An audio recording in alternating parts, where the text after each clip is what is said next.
Good afternoon and welcome to the Oval Rink here in Roseville as we get ready for the Section 5 AA hockey sectional tournament game. It's the Champlin Park Rebels taking on the Centennial Cougars. I'm Joe Rulin, joined by Pete Anderson, and this is a QCTV sports presentation. And Pete, this is a team that Centennial, high power, Gabby Hughes, 40-plus goals, high-functioning team versus a Champlin Park team just trying to get that push going and maybe a look for next year. But it's playoffs, so you can never tell what's going to happen. Absolutely, Joe, and you have two different teams, you know, like you said, maybe going a little bit two different directions. The Centennial Cougars and the Champlin Park Rebels, they just played. That's how they finished the regular season, was the Cougars and the Rebels facing off. Cougars victorious in that one, 5-1. And now they look to back it up with another game here, win the section quarterfinal, move on to the semifinal against the winner of the Blaine Bengals and Rogers Royals. And we take a look there at the bracket. We've already seen the Coon Rapids, Spring Lake Park Coon Rapids Catbirds, as we're calling them, advance on over Anoka 2-1. They're going to face Maple Grove on Tuesday. And next semifinal, that'll be the first half of it will be determined right here, right now. Absolutely. Number 2 versus number 7. Of course, Centennial winning that Northwest Suburban Conference this year. And Champlin Park, of course, challenged along with some teams with, Andover. We'll keep an eye on, by the way, on that game as well, as Andover and Elk River are about ready to begin as well. And Andover had a disappointing season, but pulling it together. So you've got some high scores coming your way. In goal for the Centennial team will be an experienced Juergens. She's in goal. Meanwhile, you've got that powerful line of Hughes. Of course, Gabby Hughes, Almick, and also Linzer. Linzer also at 25 goals, 37 assists, and Hughes with 43 goals on her own. Meanwhile, on defense, you've got Bordeaux and Backman, and of course, at Stellar in goal will be Hughes. There you get a look at Champlin Park. On Champlin side, you've got Kaylee Martinson leading it off. She's their leading scorer. She's been the backbone of this team here now for a couple of years, and will look to continue on. Emily Stoll and Annie Lorenzen will be her wings. On D, you've got Erica Burrell and Shuck at defense, and in goal is Burgoyne, who will take the reins here today. It's been a tough go of it in the goal for Champlin Park this season. You had a chance to talk to head coach Jim Coltis ahead of this game, Joe, and you shared with me that it's been a rough stretch as far as what they would like to see out of the goaltenders and how highly they know they can play. Well, exactly. And Burgoyne, as the season has gone, she's got a goals against of 3.54, a record of 4-8-1. Some of it had to do with the quality of shots she was facing, some of the rebounds, but he expects a different level of play. Hey, nothing like a playoff game in sectionals to trigger that. You look at goals in a side-by-side comparison of these teams. You have the Spring Lake Park Coon Rapids team that put up 119 goals coming into the game we just saw. It's Centennial with 110.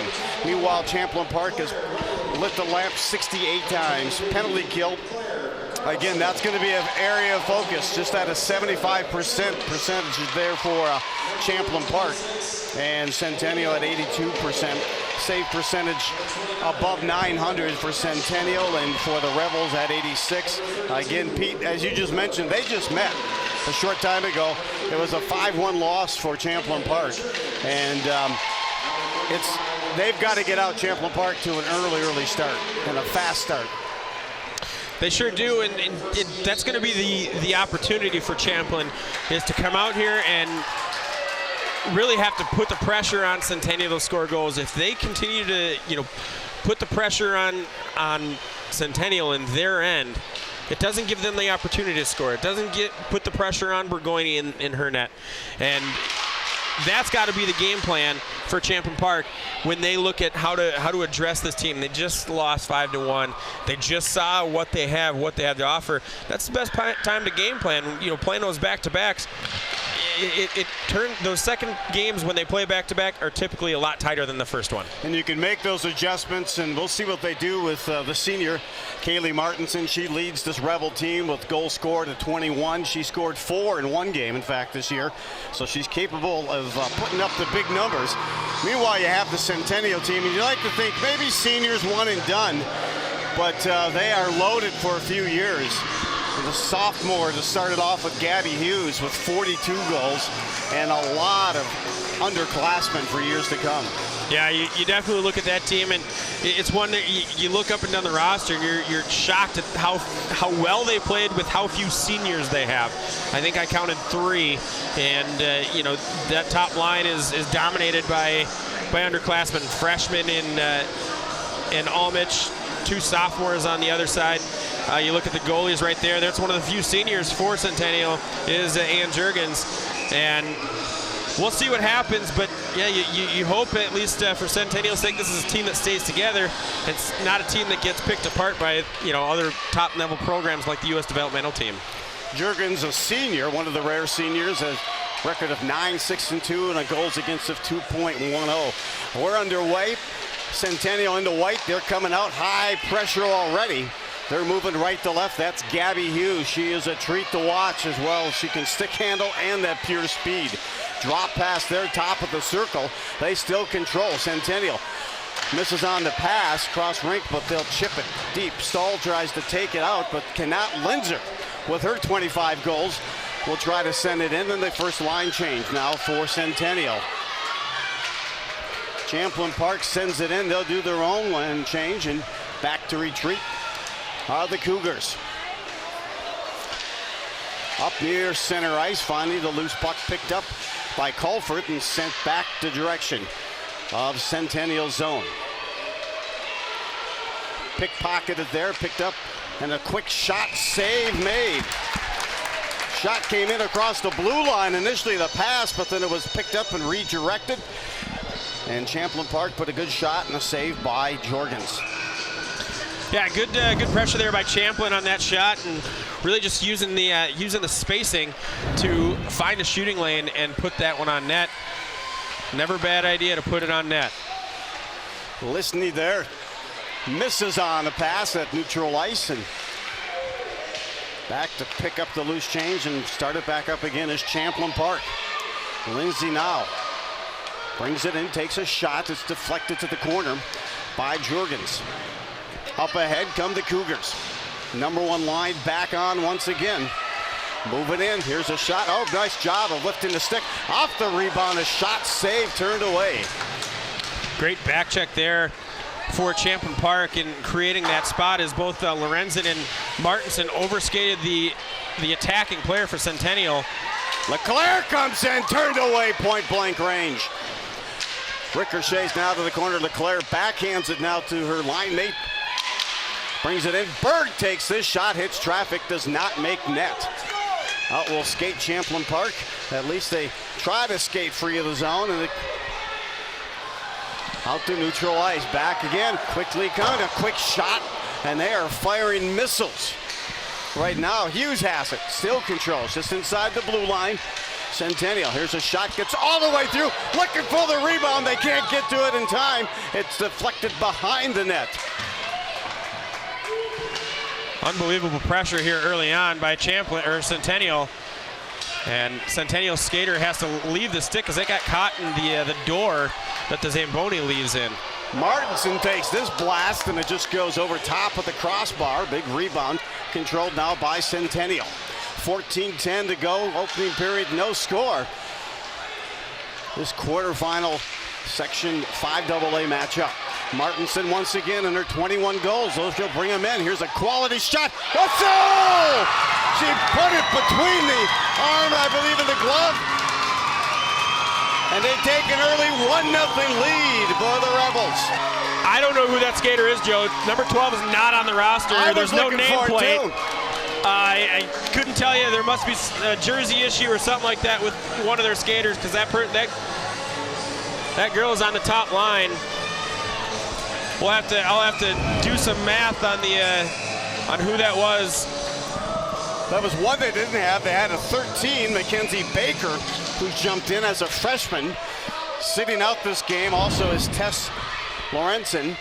And in place is the freshman, Mackenzie Baker. Will do some work. Loose puck in front, trying to figure it out. And it's a frozen puck there by Bergoni, and Champlin Park out to a stunning 1-0 lead. Good for them. You know, Joe, I'm looking at the bench here of Champlin Park and just trying to figure out what numbers that we had are missing. I believe that number 12 is Jordan Trapp.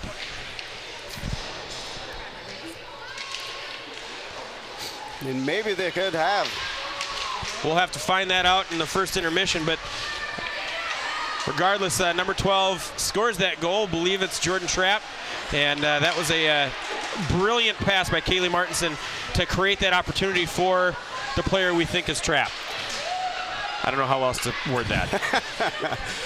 Centennial trying to center. There's Linzer, number 1 line in. Backhand. Hughes turned away. I think that hit a skate and didn't make it to Bergoni. Back the other way. Wow, you're seeing some speed and fire coming out right now. Dangerous team to play, Champlin Park, with this fire. Shot, save, and a cover up there. 13:07 to go. Period number 1, and the Rebels out to a 1-0 lead. The number 7 seed versus the number 2. That's exactly what you need if you're looking for an upset, especially one where you know, you're looking at the high-powered team that Centennial has. You have to score first. Put the pressure on the better team to score goals.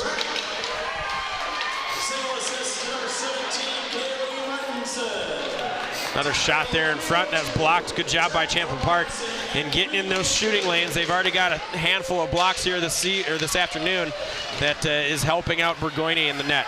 You're right, though, Pete. I just heard the announcement by PA. It is Trapp, Jordan Trapp, who's wearing number 12. Skating in there, loose stick. We're going to have ourselves a penalty. Boy, the momentum right now, all Champlin Park. And, yeah, Champlin Park going to go on the power play. Looks like that's Jenrich, Sarah Jenrich, getting the call to the box with the slash. She took the stick right out of the hands of Emily Stoll, and whistle blew right away. Stoll knew right away. Jenrich kind of stood there shocked, but she'll go to the box, and there'll be a power play opportunity for Champlin Park. Let's see how they can operate here, moving the puck. Now coming out in front, storming in net, looking for a loose puck. It's a shot there that deflects. There's Trapp. Jordan Trapp, usually number 6, wearing number 12. Trapp picks it back up. Underneath, takes a quick wrister. Rebound at the doorstep. Trying to put them up 2-0. Turned away by Jurgens, and it's lifted the length of the ice by the Cougars. Kaylee Martinson goes back first, but it's going to be picked up by Linzer. Here's the shot. Hughes, backhand, and a shorthanded goal ties it up 1-1. Wow. That's just a result of a poor play by Bergoni in the net, not seeing where her help was, and she fed it to an open spot of the ice with a hard-charging back-change of Linzer. Her 3rd shorthanded goal of the year, goal number 43 for Hughes. Correction, 44. And you're right, it was a miscue coming out from the goal. She gave it up on the side and had Linzer a nice pass across to Gabby Hughes, and the backhand ties this up, a shorthanded goal for Centennial. We'll see how much a shift this has in the flow of play. Still 1:10 remaining in the man advantage here for Champlin Park. Out front, turned back to the corner by Centennial. Held in, near point, sent back behind the net. Leaves it there, brings it in Burrell with a high wrister, and this one misses the net altogether. Still, the Rebels maintaining possession. Sends it just inside the blue line. Now hard wrister. Traffic on the doorstep, as is the puck, and it's held in now back inside the blue line. Another hard wrister, but that does not get by the defense of Centennial. They'll dump it length of the ice. Sent back up. Here's Colford. Colford picks it up and dumps. Getting there first will be Centennial with 20 seconds remaining on the power play. Oh, there's a clearing attempt that hit the skate and went right back out in front of Jurgens. Centennial able to get it, and Martinson now dumps back in for the Champlin Park Rebels. Just 10 seconds left. That should kill the penalty. A very productive penalty kill for Centennial as they tied this game up on a goal by Gabby Hughes. Champlin Park dumps it in, and Centennial kills the penalty. 10:30 to go, period number 1. An explosive start to this first period. Well, that's absolutely one way for a team to get momentum back on their side. Is Centennial early on was kind of playing on their heels. Champlin Park with all the momentum moving forward, gets that early goal, gets the early power play, and then one misplay gets turned into a goal shorthanded, and now it's a little bit more even playing both sides. Martinson was trying to clear the zone, but finally poking at it, it's held in. Linders, nice play from Colford from behind, a jab at the stick, and that allowed her to get a quality shot. Off it all for Centennial. Circling back, top of the circle, now picking up the loose puck is the Rebels. The Rebels toss it through neutral ice, and there's Hughes to chip it in.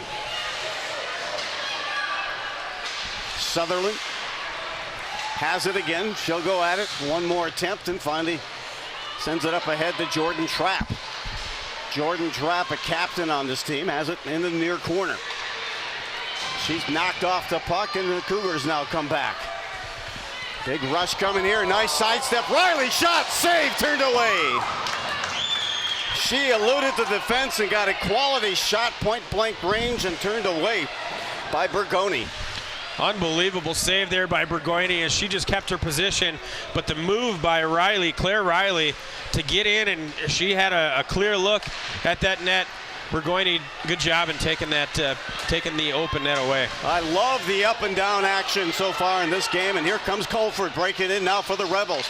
Sends a low shot, looking for the rebound, saved made by their Jurgens.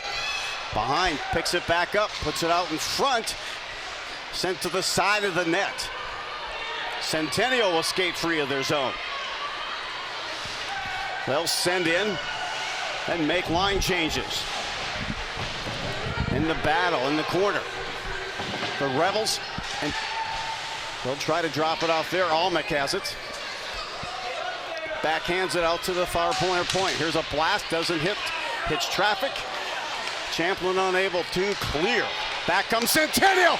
And a shot. Hughes was buzzing that time on a one-time chip. Almost put it by Bergoni. And couldn't quite get it by Bergoni. Love the buzz by both teams here. Sutherland's going to get there first, and there will be an icing with 7:52 to go, period number 1. We're knotted up at a goal apiece. Quick pace here to this first period, Joe, and we've got both teams really making some moves. Champlin crashing the net very hard on Ann Jurgens. They've had a couple of opportunities, loose pucks out there. Anytime that the puck gets down into that scoring zone, especially behind the net, you've got 2 or 3 skaters moving to the net, and they know that, I mean, you can definitely see that that's their game plan, that they're going to try and get loose pucks in front of the net and just slap at them, make something good happen, get some good bounces. I love the aggressive play and the speed play also by Champlin Park. They're not backing down by any means. Brought in offside by the Cougars. Face-off will come just outside the Champlin Park blue line. And going back to that last opportunity by Gabby Hughes, great centering pass, and they got Bergoni moving side to side. And just watching her form as she moves side to side, she gives plenty of holes, plenty of opportunities for a scorer like Hughes to connect with. They score in a hurry. Here it is. Centennial holding the zone, and a shot that gets all the way through. I honestly did not think that shot had a prayer to get through. It was Taschner who took that hard shot and made it all the way through. And the save by Bergoni. Great save there. Good. She watched it all the way in. It did find its way through. Champlin's been pretty good here early on in getting into the shooting lanes and blocking some of those shots. Number 1 line back on once again here for Centennial. The far corner, this will be Sutherland trying to work it around behind the goal. She's bothered there by Almec. Held in here at the left near point by Centennial. Almec, or Linzer now picks it up. Drops it there, high wrister, makes it through, and really focused thus far with a lot of traffic around her to make the save was Bergoni. So far, Burgoyne's actually looked pretty good. She's been solid on those shots, those long shots that she can see coming through.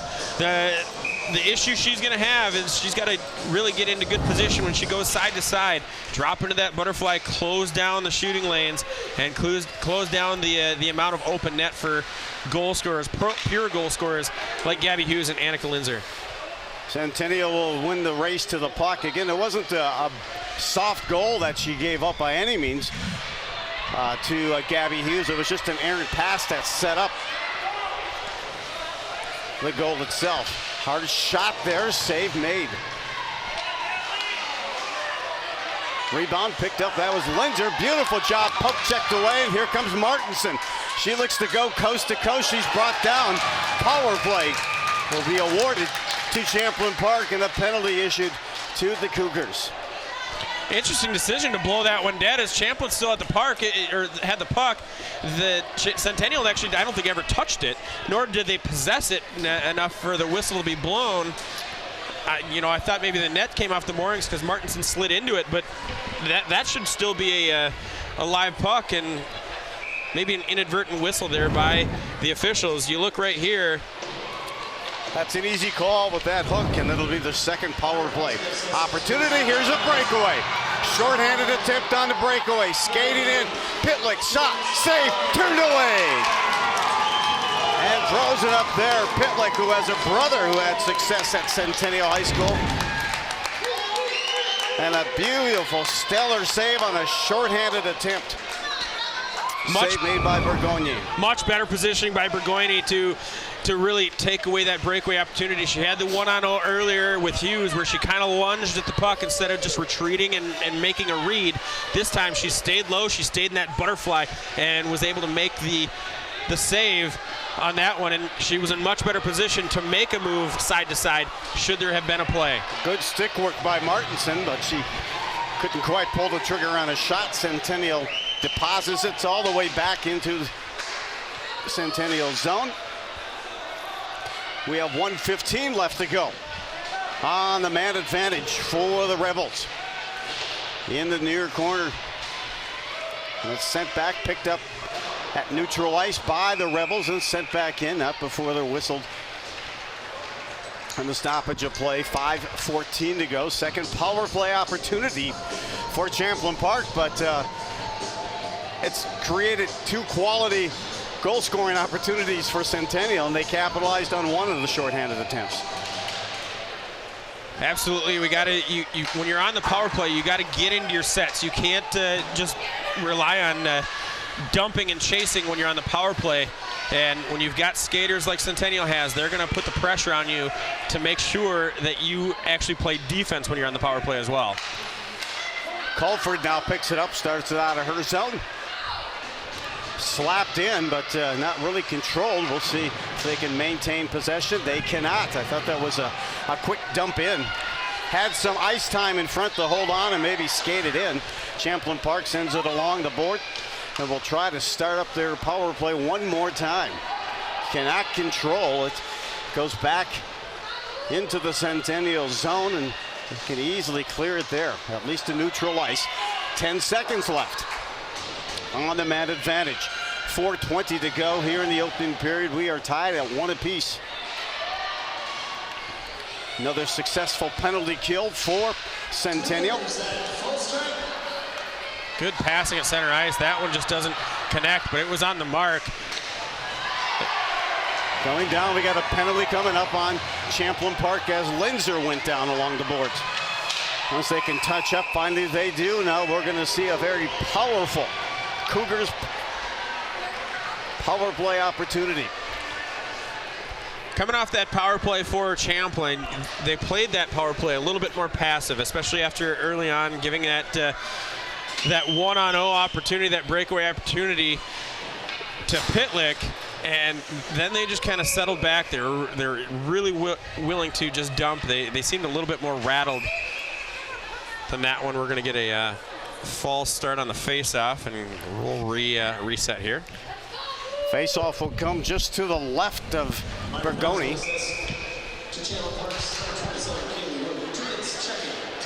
Checking, in fact, is the call on the penalty. Centennial will take it up top above the circle here and reset. Meany takes a hard wrister, hits traffic in front. Centennial trying to capitalize. Loose puck picked up now by Burrell, and she'll send it ahead. That'll allow Sutherland to skate free of the zone and take some valuable seconds off the penalty. 1:30 to go on the power play for Centennial. This is their first power play opportunity of the game. Their lone goal thus far, a shorthanded goal. LeClaire skates in. She takes it from behind her net to behind Champlin's net, then tries a pass deflected back to her. Held in far point. Shot whistles wide. No one at the near point here to hold in. So Sutherland able to get over there and usher the puck out of the zone. 1 minute left in the first period. They're in the man advantage. Here's a quick wrister. Hits skates in front. Great penalty kill here by Micah Sutherland. She has been skating very hard. Not afraid to get right in there and get into the dirty spots on the ice where she's going to be at disadvantage with her size, but she's played a very good shift here on the penalty kill. Bordeaux sends it behind the net to Hughes. Hughes wants to circle on the one-timer, and the blast by Linzer just misses. Another penalty coming up on Champlin Park, and 20 seconds left to go. Goaltender leaving. That'll give Centennial an extra man advantage. Linzer still with it, still maintaining possession. There's just 10 seconds left on the one power play. Here's a hard shot, rebound picked up again. Linzer on the doorstep, trying to stuff it away. And she says, no way. Burgonia will not let that happen. That's the good news. The bad news is there's going to be another penalty whistled on Champlin Park.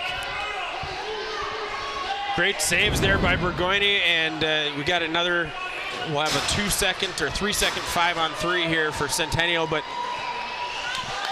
those are some big saves off the Rockets that Linzer was letting go at the point, and she was right there, sees them all the way.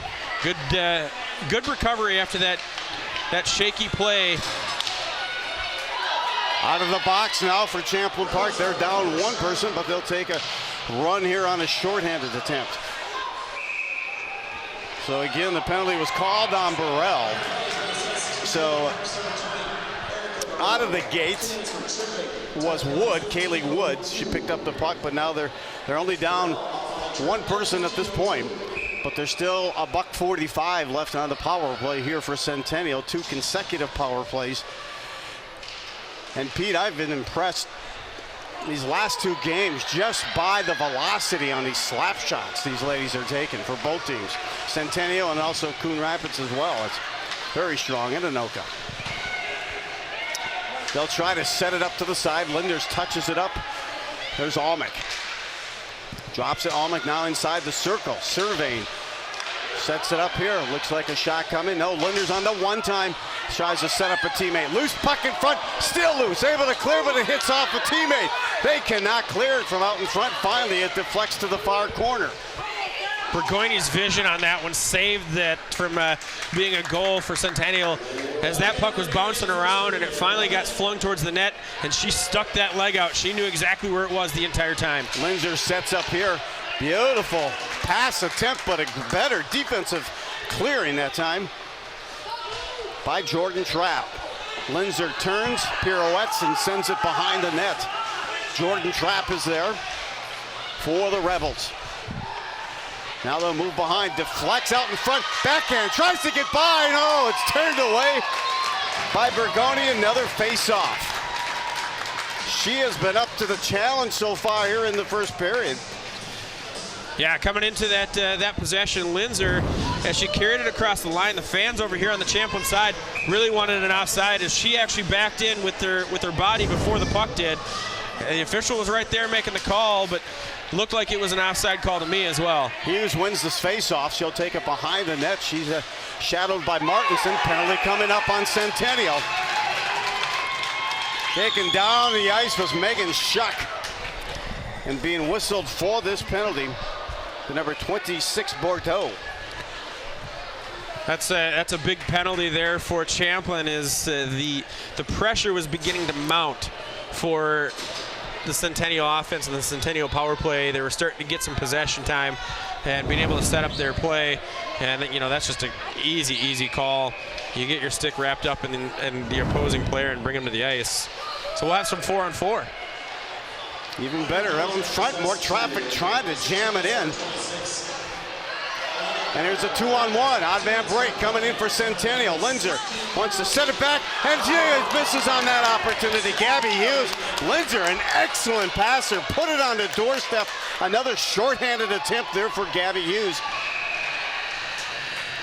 Wow. High energy, Pete, you gotta love it.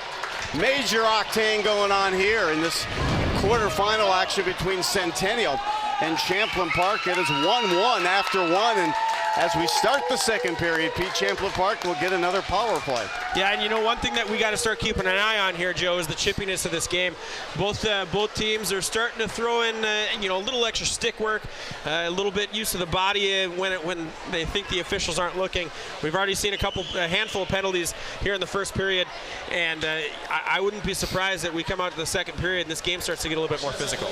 I would say so. Champlin Park can afford to play a little bit more physical because this Centennial team can outright fly, and we've had a chance to see them have a series of shorthanded goal attempts. They've capitalized on one by Gabby Hughes, but Linzer's passing is phenomenal. The whole team just flies, and so far it's been Bergoni who's been up for the challenge so far, and we're knotted up at one apiece. Yeah, absolutely. Both goals scored by both teams were set up by great passes, and were then put away with great finishes by both Jordan Trapp and Gabby Hughes. Not only do you see the top goal scorers scoring the goals, but they've set up, as you mentioned, Pete, some phenomenal assists. We're at the end of one complete of this girls section 5A tournament game. It's Centennial 1, Champlin Park Rebels 1. We'll return with more of this QCTV sports presentation. QCTV is your local leader for high school sports. Tune in to watch your team compete from the start of the season to sections and beyond. Watch us live on Channel 15 and on the web at QCTV.org. You can also follow us on Facebook and Twitter to keep up to date with all of the teams in the North Metro area. See it all here on QCTV. Cedarburg puts it with the peanut butter in the top shelf.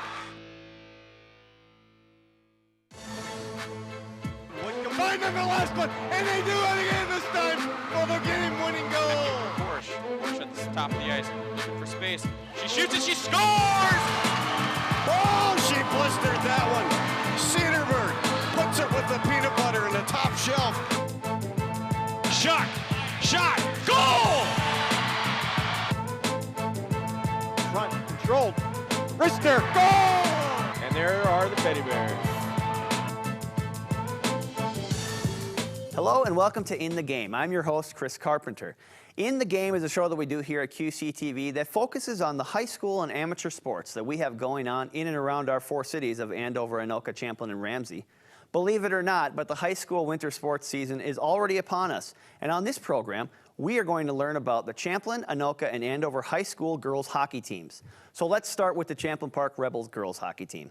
A year ago, the Rebels finished with a 7-10-1 record in the always competitive Northwest Suburban Conference. And the team is looking to build off of that record this year. Let's take a look at the 15-16 Rebels girls hockey team. Good, scoot this way just a touch. Bingo, right there is good. And then give me the big smile. Little attitude, lot of smile. There it is, ready, 1, 2, 3. Picture day! Yeah!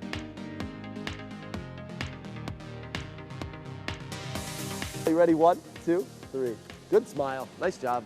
We have a lot of girls returning, so we have a lot of chemistry on this team this year, and we're hoping for a really good year. Last year we started out really well, went 5-0 I think, or 6-0 in the beginning of the season. We played really well when we worked together, so last year what we really emphasized is teamwork, and I think that that'll be a key thing this year as well. We're excited with what we have out here. We feel like we got some depth coming back at forward from last year, and a couple of our defensemen that we have back from last year, Jordan Trapp, Eric Varel. Some of them are, and Megan Shuck are ready to take that next step forward for us. I played JV my 8th grade year, and coming up from JV to varsity was a big step because the girls are bigger, they're much faster, they shoot harder, they make faster decisions. Like, you can You can tell that the girls know where to put the puck before they even have it, so it's a big step. Goal! Deflected in front by Martinson. I'm very excited for the season, for us to score goals, beat teams. I think we're going to do very well against the teams this year. I feel like we have a good advantage against them. We've been improving a lot since captain's practice and tryouts. We've been working very hard. So I think we'll keep improving throughout the season, and the younger girls, they're going to step it up. We have a few seniors, a few juniors, a few softs, a couple ninth graders too. That should crack the lineup a little bit this year for us as well. You know, we're going to be right there in the mix with everybody. The kids play hard, they have big hearts, and they're ready to get going every night for us, and they come prepared for what's going to happen. Champlin and the goal! Nice. You know, with girls hockey being on about its 20th year, I mean, I think you're just starting to really see the skill and the grace that these kids have out on the ice. As you know, girls hockey's evolved so much from the first time we started back in 1995-96 time to the time we're at now, that, you know, it's just a great game to watch, and I encourage people to come out and watch it and see really how good the girls game has become. When fans come, like for our student section, if they come to watch our game, we get really pumped because they do like cheers for us, and then it gets more intense. So I don't know, I like when fans come.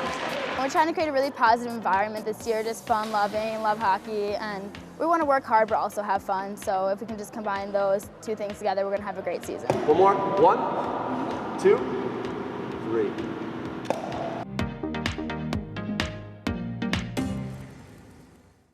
The Anoka girls hockey schedule is already underway, and although they dropped a close one to start the season, they have high hopes for 2015-16. We're really working on our offensive end. We've been going through our defensive end and neutral zone, and we've just kind of been getting down the concept of how our team meshes together, especially with the new coach this year.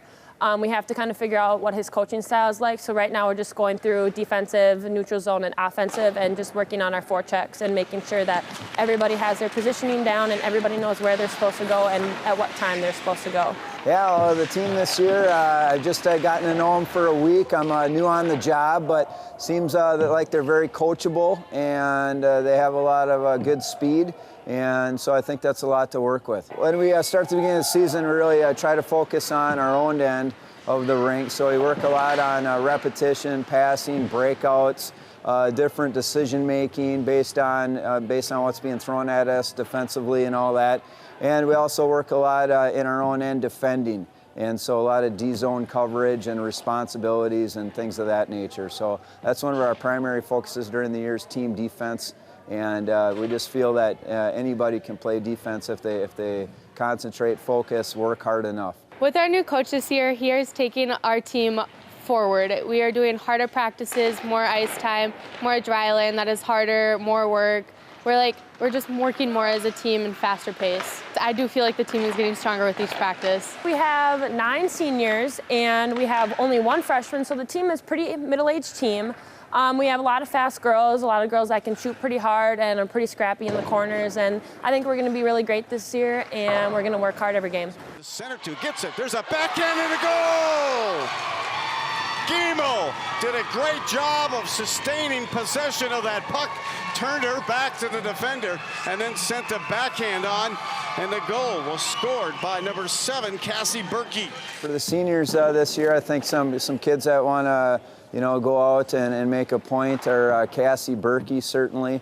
She's a forward real grinder out there, works the corners well, good in front of the net. Taylor Kins playing some center and defense for us this year. She's definitely a stronger skater on the team. Courtney Thorpe's another defender back there, very solid, one-on-ones and all. And I think we just have a lot of moxie, swagger. And we're going to try and just improve this year from our season last year. Team bonding is huge. It makes or breaks your team. Us as a team, we get together off the ice all the time. We do Feed My Starving Children as a team. We go out to eat, taco night. We do lots of team bonding. We get together Saturday nights, go to the guys' hockey games after together. Just as a team in general, we're always there for each other. We have our own group chat. We have pasta feeds every day before a game. we're always together. Here's a chance now for Anoka. Backhand. Goal! I feel like our school is very supportive in coming out and coming to our games, especially the boys. They like to watch our games and we like to watch their games. And it's a big part of the Anoka family is all the schools or the school sports. We go out and we watch each other play. And so I feel like with the parents as well and the student section, it gets the fans pretty hyped up. The Andover girls hockey team had a tremendous run last year to get to the state tournament. The team finished 6-10-2 in the Northwest Suburban, but showed that it's most important to play your best at the end of the year. The Huskies hope that success continues in 15-16. The Andover Huskies girls hockey team is coming off another successful season, a season in which they made it back to the state tournament for a second consecutive year. Emo did a great job of sustaining possession of that puck, turned her back to the defender, and then sent a backhand on, and the goal was... The 2015-16 Huskies will look to be just as competitive this year. We had a chance to talk to Michelle Holmes, who talked about the upcoming season. Our main goal is to win sections and hopefully get to that state tournament again. And this year we hopefully will get into the championship game is our goal. The Huskies have a great mix of veterans coming back this year and have gotten off to a pretty good start this season. Backhand. Goal!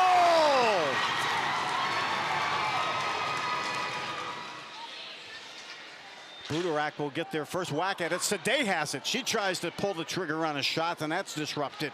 Held in left point. Deflection through and the goal! Sadeh puts that one through. The Northwest Suburban Conference is always competitive, and this year will be no different. So the Huskies will know that they have to keep working hard to accomplish their goals. I think we just need to keep humble a little bit. I think that we all have our eye on state right now, but we all need to just remember there's a whole season ahead of us, and we are going to work really hard on our G zone and get a little stronger, because right now we've had some collapse, and that's how we're getting our goals scored on us. So once we figure that out, I think we'll be stronger. The ice and the goal! Have they lit it up or what here in this third period? 4 unanswered goals. Well, that's it for this edition of In the Game. If you want more In the Game or more information regarding our sports schedules, or if you want to check out any of our sports or government programming, go to our website, www.qctv.org. Well, that's it. Thanks for watching. I'm Chris Carpenter, and we'll see you next time in the game.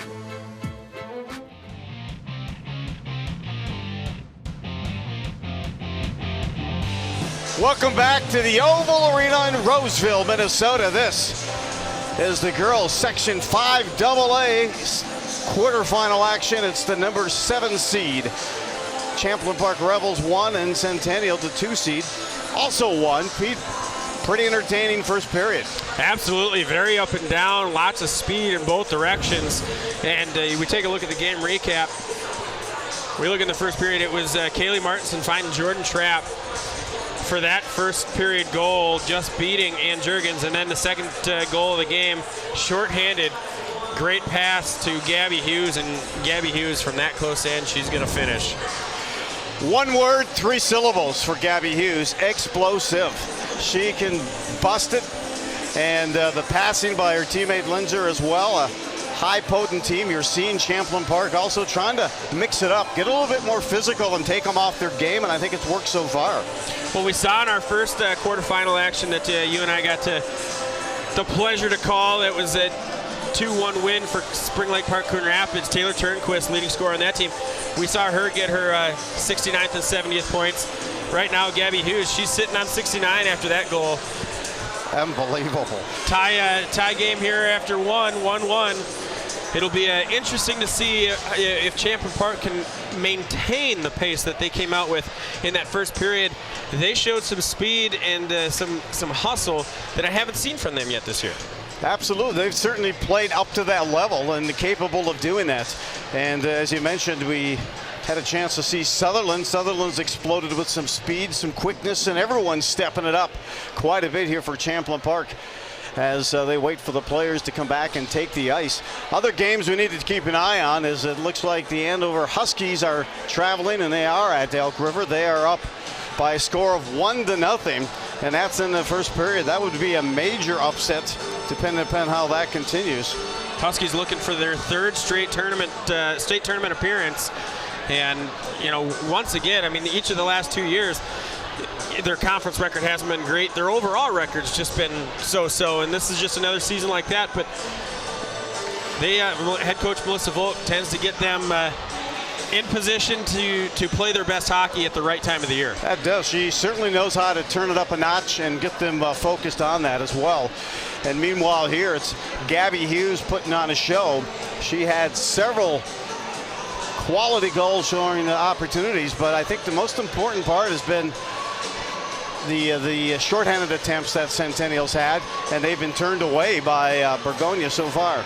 Burgonia, that is. Yeah, definitely some good opportunities, and you take a look here at the Section 5AA tournament bracket in Centennial, Champlin Park. They're battling for the opportunity to move on to this semifinal. The winner of this game will take on the winner of the Blaine Bengals and the Rogers Royals. Loser goes home. Loser's season is over, and they're a spectator for the rest of the hockey season. And you look at the seniors in this squad. Kaylee Martinson is the leader. She's a senior for Champlin Park. She doesn't want this to be her last game. Absolutely not. And with that, in fact, she got an assist on the first goal that was scored by Jordan Trapp for Trapp, who started the scoring this afternoon. Trapp, that was her 13th goal of the season. And for Martinson, that was her 10th assist and 31st point of the season. As they're a little slow at getting the players back in on the ice for some reason. It's been surfaced in Zamboni, and fans are waiting for that. Meanwhile, Natalie Burgonia comes in with a record of 4-8-1. Really, big some of the questions have been, some of the goals allowed, some of the situations, the defensive play, but she's been playing stellar. The only miscue really was that pass when they had the power play, and it was a miscue along the board, and in that case it was Champlin Park who went after the wrong player, I think, Pete.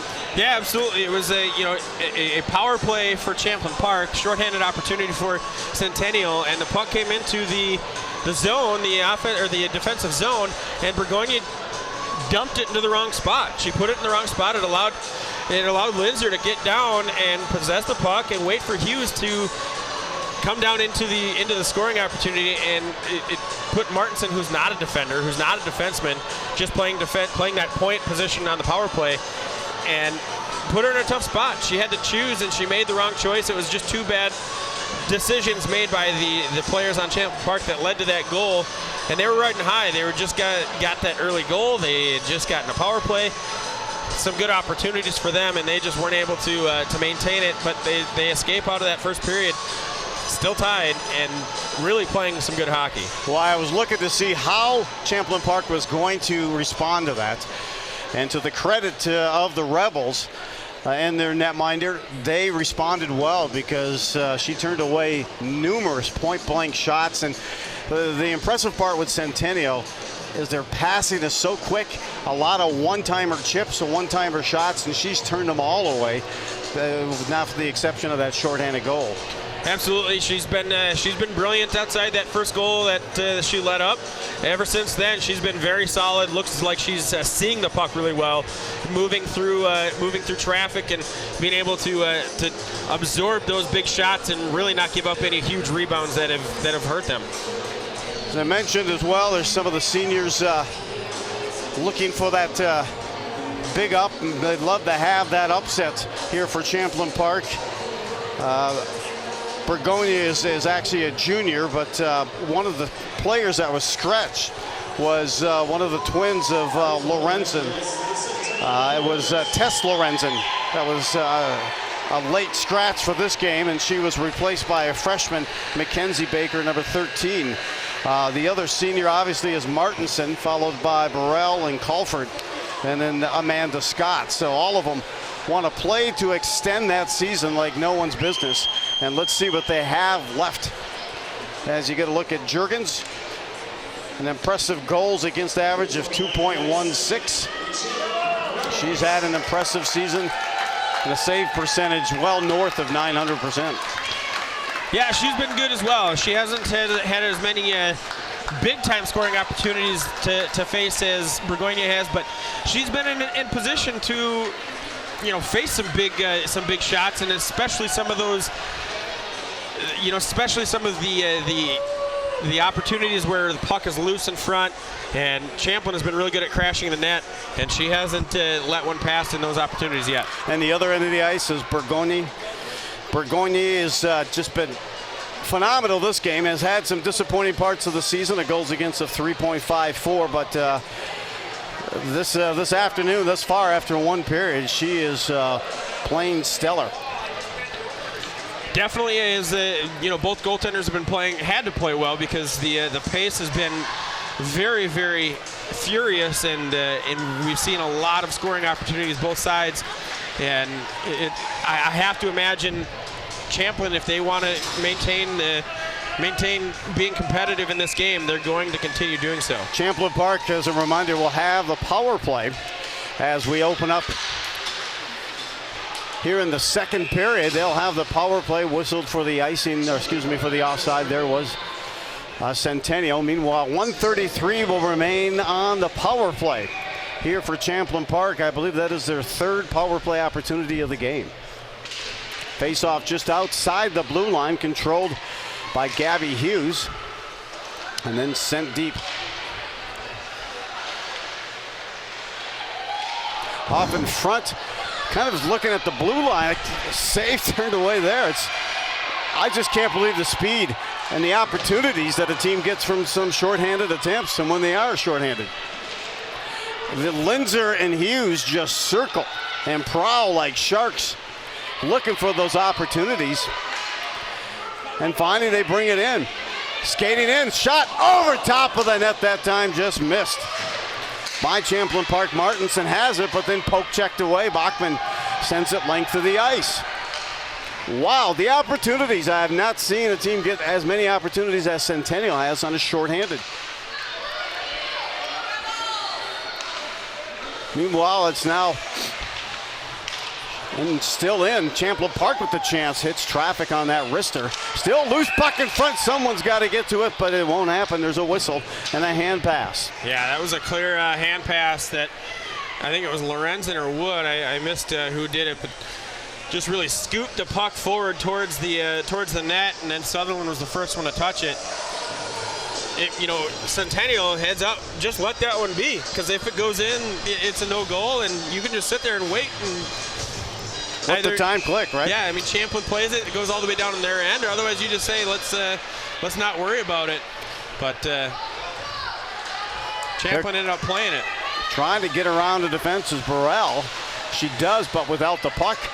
Champlin Park still trying to get possession as 15 seconds left on the power play. They clear the zone, that being the Cougars. Burrell goes back to retrieve the puck, move it along the boards. Rebels pick up here at center ice. Oh, check right there. Another penalty? Yes, there is. LeClaire put a booming check that time on the Rebels player. It was put on number 23, Colford. You couldn't help but call that just as the penalty had expired. Centennial, they'll get another power play, that being Champlin Park. We talked about it at the end of the first period. Watch the physical play, and especially out of the defense that Centennial throws out there. Backman and now LeClaire, super physical players and really getting into a spot where they're hurting their team. Fourth power play opportunity here for Champlin Park. But it was Hughes who looked like she was going to get another opportunity via shorthanded. They took a pass on it. It goes right into Jurgens, and she'll freeze it there. But interesting, the fourth power play opportunity for the Rebels.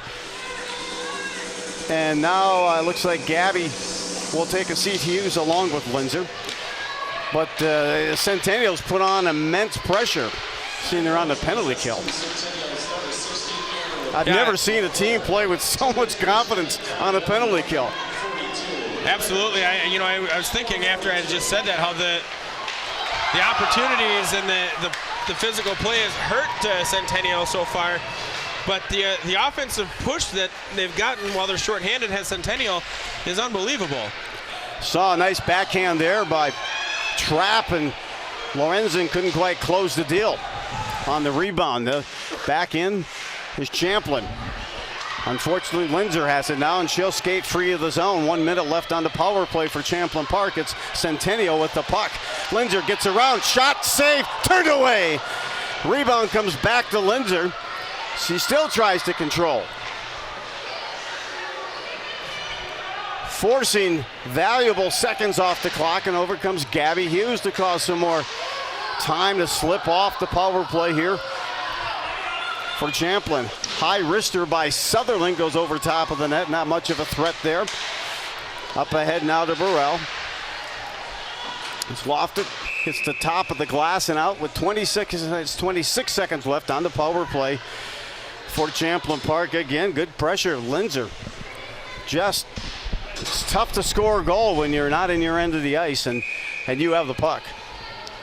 Yeah, it's really uncanny how well. We get a false start there. Pitlick jumping across before the puck's dropped. But it's uncanny how, as you said, confident and how much speed the Centennial Cougars put out when they're on the penalty kill. I mean, they are flying around the ice and they're putting pressure on the power play of Champlin Park to create opportunities. And here we go, have another one. They're already deep in their own zone as Champlin Park with 20 seconds remaining in their power play. Champlin Park chiseled it, but it's still battling, held in by Bordeaux.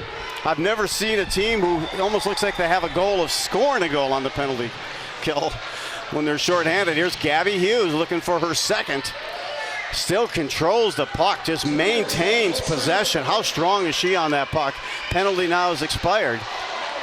Picking it up as there's Hughes looking for it between her skates. It's still a loose puck, and finally Champlin Park skates it to the side, but not out. Finally, they take a swat at it and clear it length of the ice, icing with 13 minutes to go here in the second period. I don't like that icing call. As that one came out, there was a player on Centennial that just jumped onto the ice, had an opportunity to play it, went right through her skates, and the official right there still left the arm up. That one should be a play on.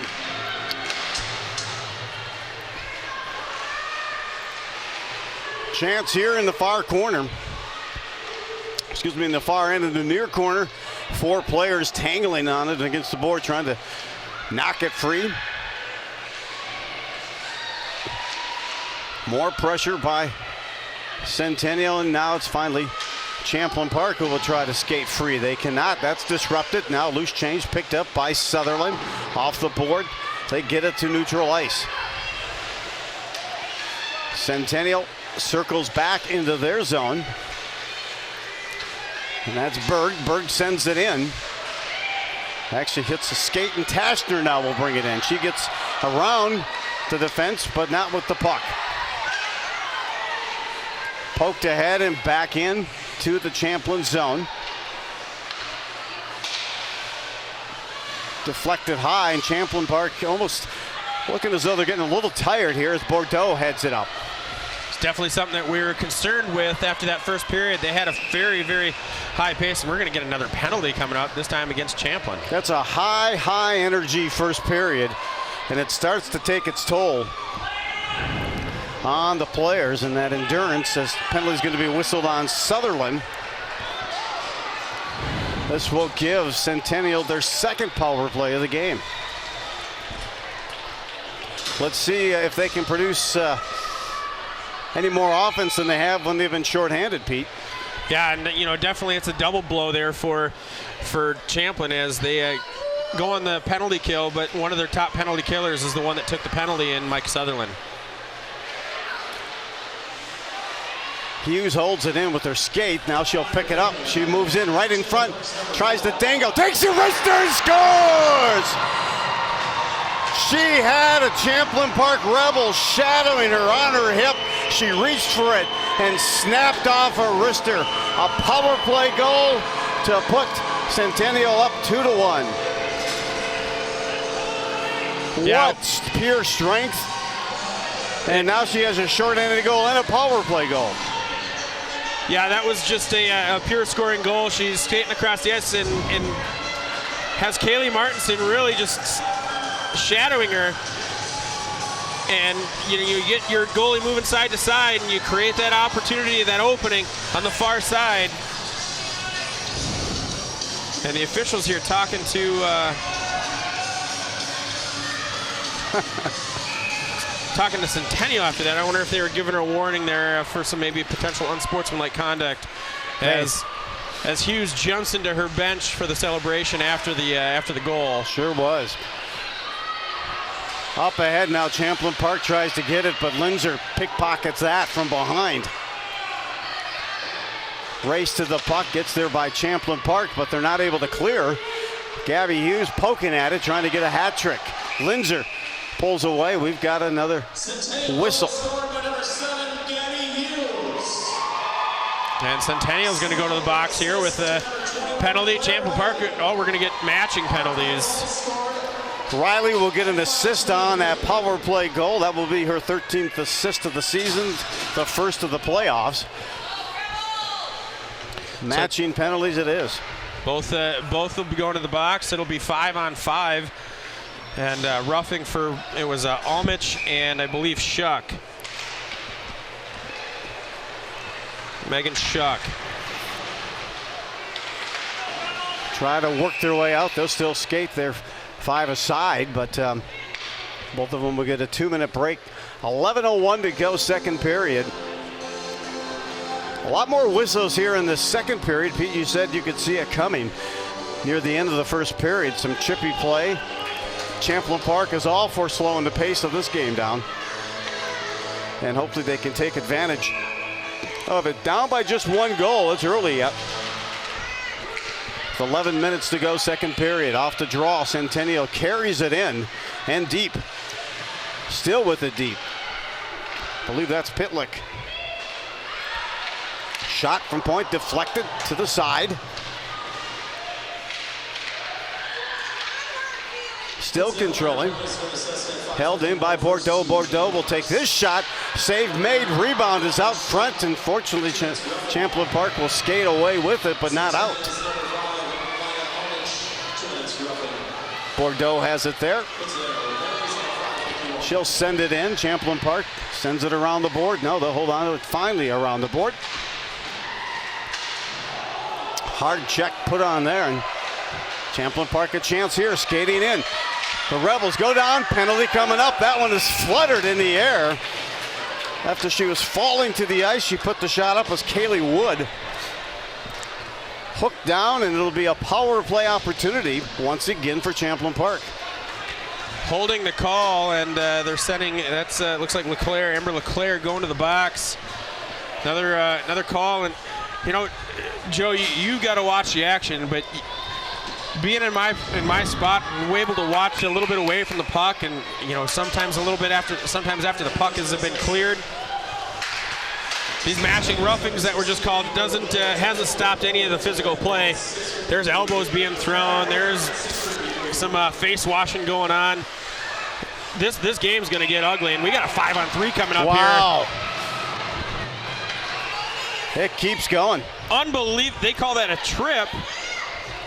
Oh, I don't agree with that call at all. That should be a holding call on Linzer. Wow. Well, the officials are, you know, trying, I think, to get a hold of this game, but what they ended up doing is they're actually putting more of an imprint on the game than anything else. As that wasn't a trip. You know, Linzer was holding onto the stick of Wood. She was already down. Yeah. And she's holding on, and she went down to the ice. That would be a brutal call. That should have been if they were going to call anything, it could have been, again, a 2-man advantage for Champlin Park, but now Gabby Hughes has it. Skating 4-a-side right now for the next minute and 25 seconds.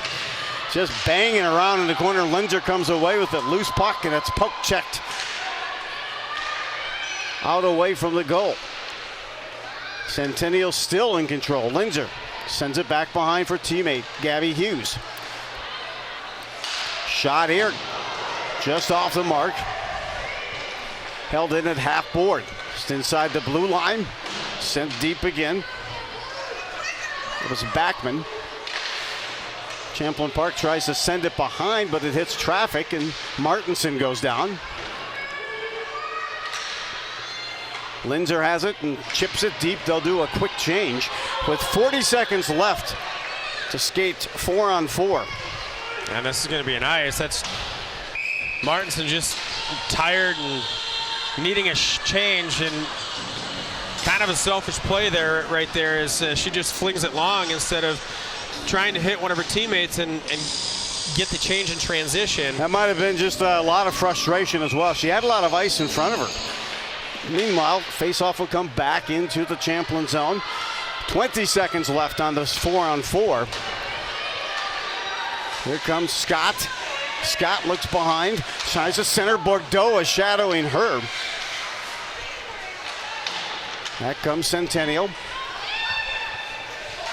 Centennial will go on the power play for just about 10 seconds, 15 seconds rather.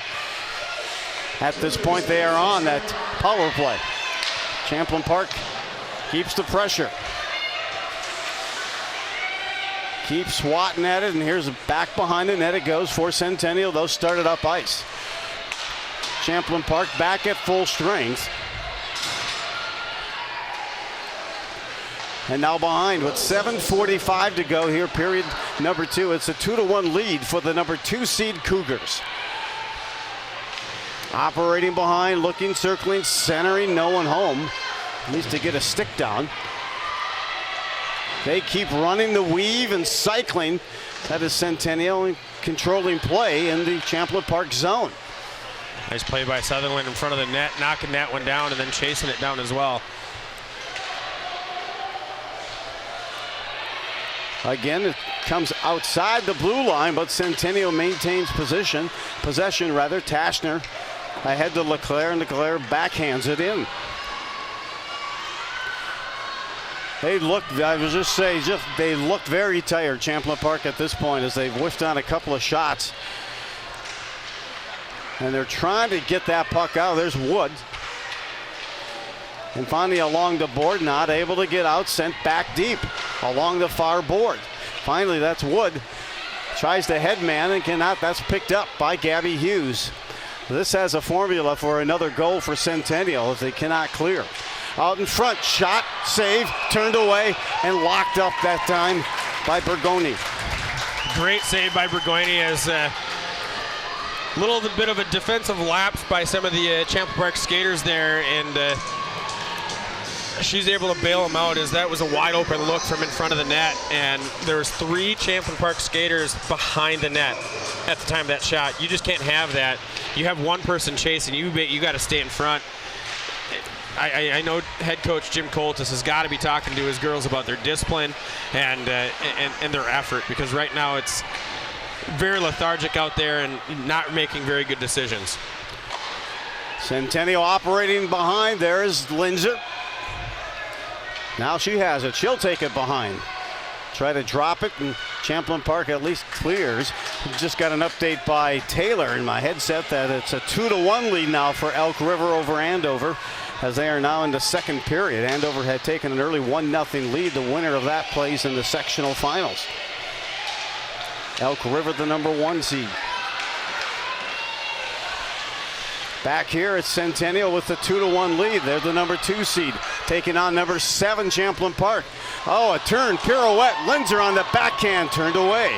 Such creativity. Great play by Linzer. Better play by Burgoyne. Penalty coming up once again on Champlin Park. And a whistle, 5:28 to go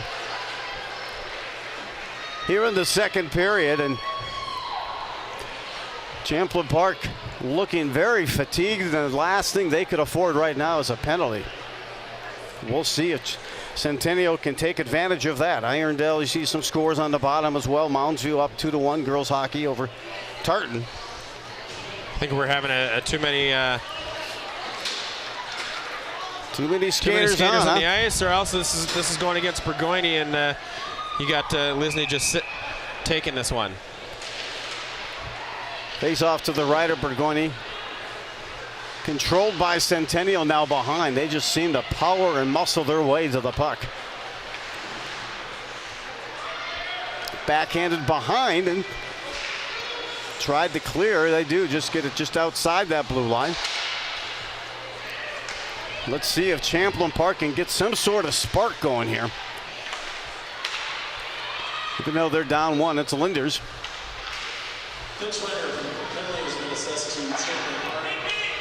They clear. That is the Rebels.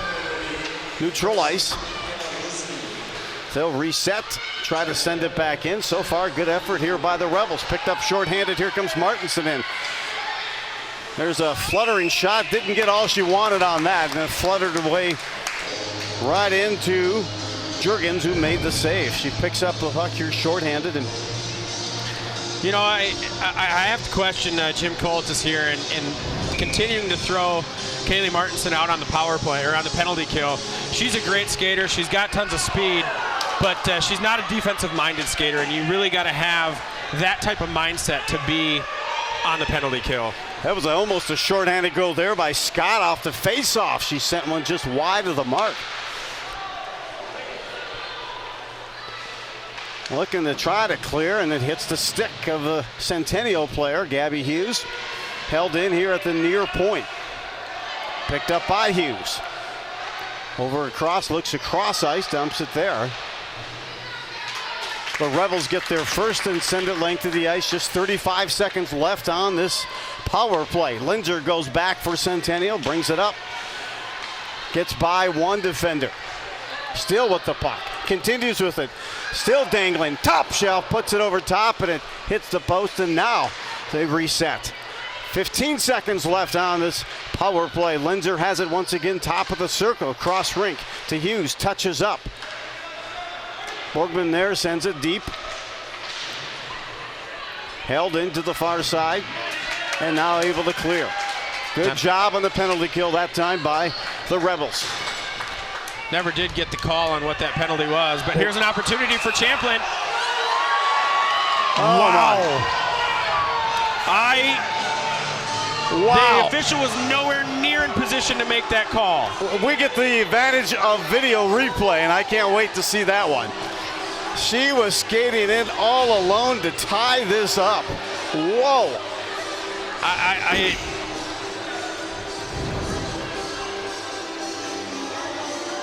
I just can't. I don't even know what to say. I think that was a bad call. I don't think he was in position to make that call.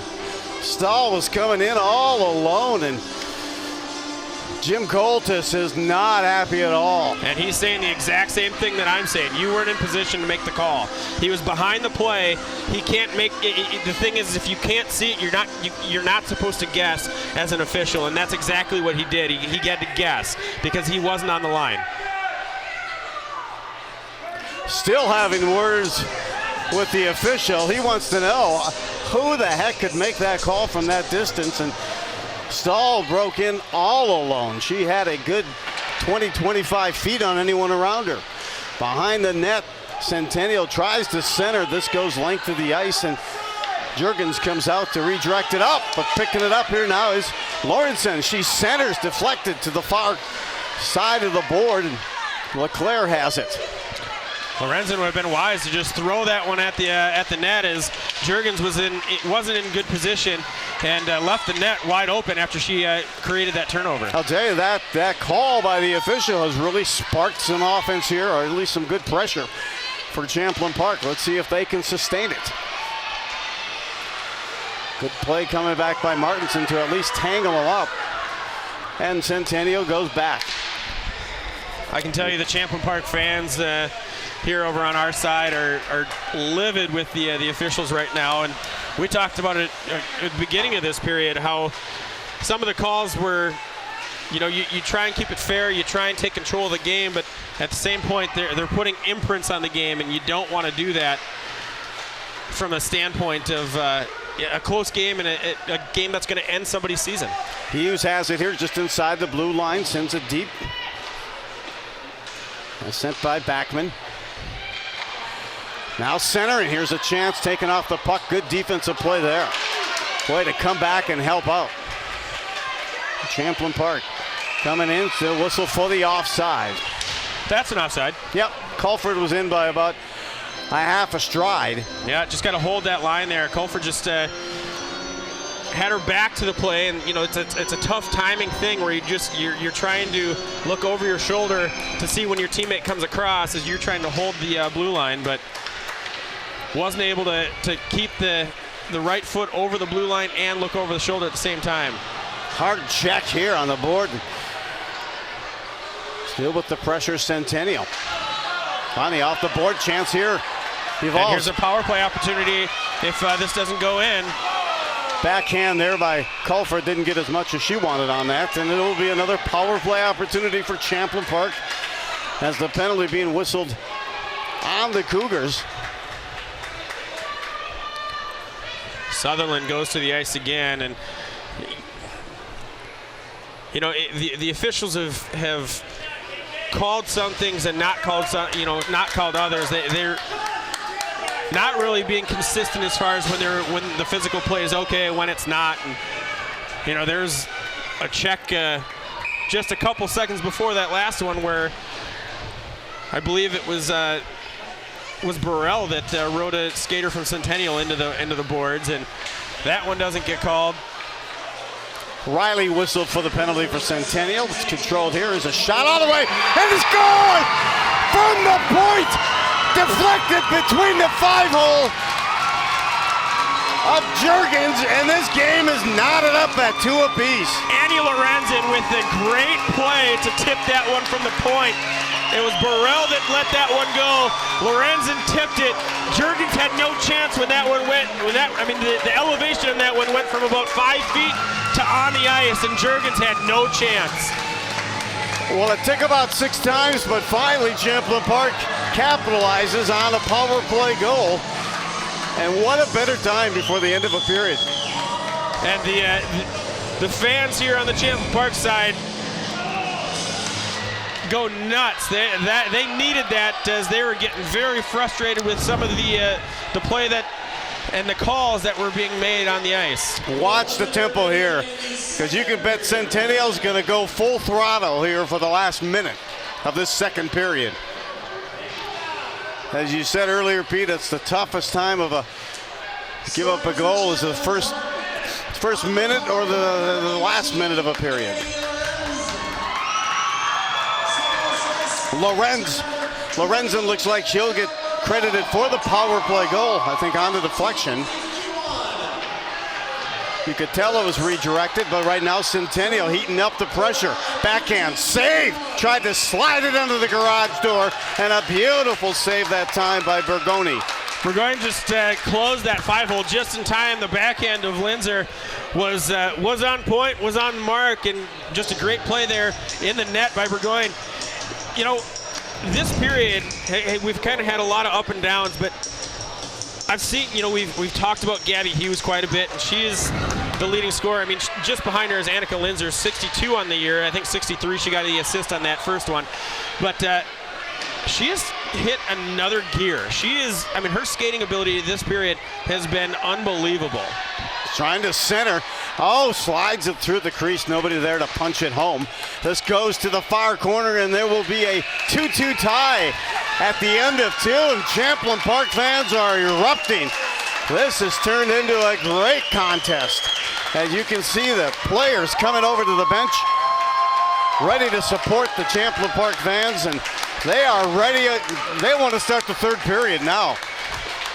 I think that would be in Champlin Park's favor right now, is they could carry some of that momentum, carry some of that fire that they got built up after a couple of calls that didn't go their way at the end of that period. And you really want to see from Champlin the ability to come out of the locker room and have that same fire, have that same pace that'll allow them to keep this game close. We talked about how this game, coming off a really lopsided game, 5-1 loss in favor of Centennial, or defeat in favor of Centennial to end the season. We said you play 2 teams back to back, the second one's going to be closer. And right now it's been Centennial that has really used their speed to outrun them, to outshoot them, to outperform them, but with hockey, give me one little opportunity, and they got it on that power play goal, and it's knotted up at 2 apiece at the end of 2. We'll return with this QCTV QCTV presentation of the girls Section 5 AA quarterfinals coming your way in just a moment. Hello, I'm James Stewart, Sheriff of Anoka County, and I'd like to invite you to watch the Sheriff Show on QCTV. On the show, we feature various divisions within our office, including patrol, canine, SWAT, community events, the dive teams, and much more. So tune into the Sheriff Show on your local channel 15 and 16 and keep up to date on what's happening at the Anoka County Sheriff's Office. There's a long shot there by Daniger. Nice play by Krimble, earning the and one. Smith lost her dribble, gets it to a cutting Zimmer. Nice play, and Zimmer converts. Goes for the steal, doesn't get it. A pass inside, nice move. Up and good, nice layup. Slater comes up with it, tries to go up and under and hits. Oh, that's working it around the world, Pete. All the way around. Hello and welcome to In the Game. I'm your host, Chris Carpenter. In the Game is a show that we do here at QCTV that focuses on high school and amateur sports that we have going on in and around our 4 cities of Andover, Anoka, Champlin, and Ramsey. It's winter here in Minnesota, and that means high school basketball season. And on today's show, we are going to focus on our girls' high school basketball teams. Let's start with the Andover Huskies. The Huskies are coming off of a season where they reached the state tournament, so expectations are pretty high this year. Let's take a look at the Andover girls' basketball team.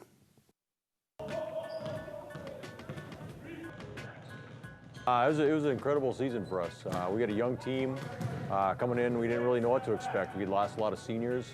So we kind of took the approach that it was just going to be a journey where our job was to get better every week, and we're going to see how it ended up. And we kind of came together. We became a very good defensive team. We became an unselfish team, and so we had a nice run. It was just a lot of fun. So coming off of a successful year, Coach Belschner is happy with where the team is at. I think we're in a good spot right now. We had a lot of people back with experience. We lost some key people. We've kind of taken the same approach that our job is to get better every week, and our goal is to be peaking at the end of the season.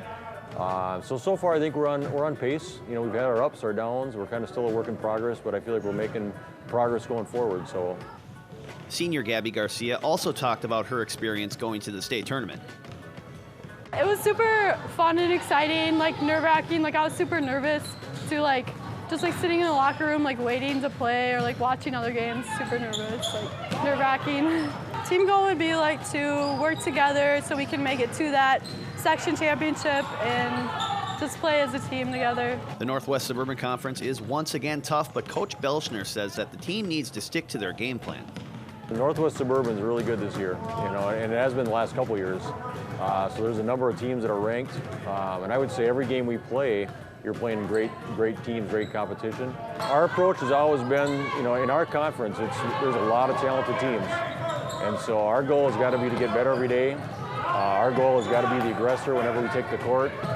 We have to be the better team, and what I mean by that is we have to play better defense. We have to share the basketball and work together. We have to do the little things well if we're going to be successful. And so our goal every day is just to get better, and it's to focus on those things, not so much the wins and losses right now. The Anoka girls basketball team has had some success in the Northwest Suburban Conference early this year, and they're hoping to build on that for the rest of the season. Let's look at the Anoka Tornadoes girls basketball team.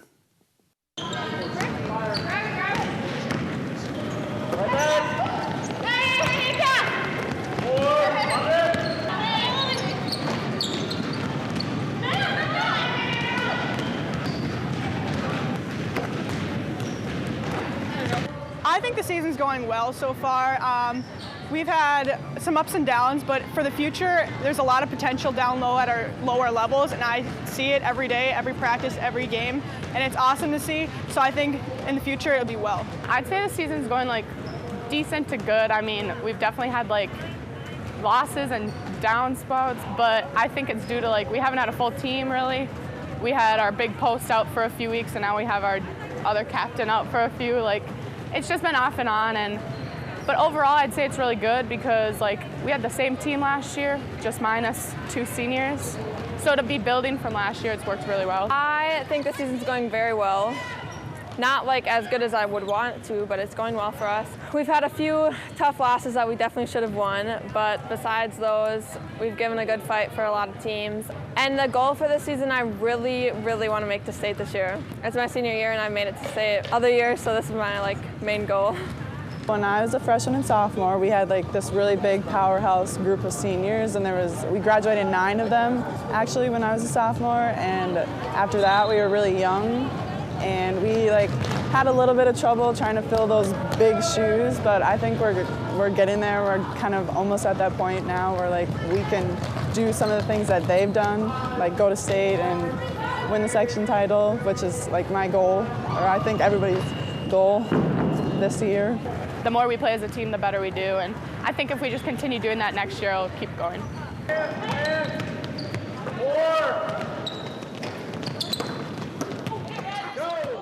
When you hear about Champlin Park basketball, you usually hear about how good the boys' high school team is, but the girls' team is also very good.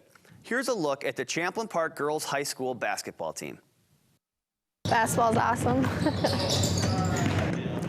My teammates, I like hanging out with them on and off the court, and I've really grown to they're all my family, so.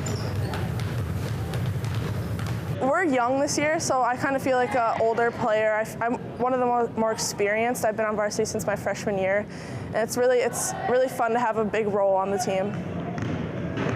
It's amazing. The school atmosphere that we have here at Champlin Park is amazing. I've never seen it like this before. Our school is really into our sports, and that's exciting because it makes me excited about what I do, so it's a really cool thing to have. Yeah, it's much more than basketball to me. I mean, I've been a part around these girls for the last 3 years. I've gotten to know them as students and as athletes. You know, they're student athletes, so I wanted to be great students inside the classroom. I also feel like, we're not here just for basketball. We're here to, help them become great women. So it's basketball, but it's also about life lessons, and, I have quite a few seniors who are going to be going on to play college basketball. We're preparing them for what comes after high school, and just kind of, how women want to be treated, how, it's kind of like life lessons. And yeah, come cheer us on. We're fun to watch. Definitely come and cheer us on. I mean, we like fans. I mean, we have a very, very big gym to fill up, and so it's nice to have fans that come and support us, and especially from the community. But yeah, always come to a game, home or away. Wear your Rebel blue. I can print it off at home and run somewhere else so that they have a nice game. Well, that's it for this edition of In the Game. If you want more In the Game or want more information regarding our sports schedules, or if you want to check out any of our sports or government programming, go to our website, www.qctv.org. Well, that's it. Thanks for watching. I'm Chris Carpenter, and we'll see you next time in the game.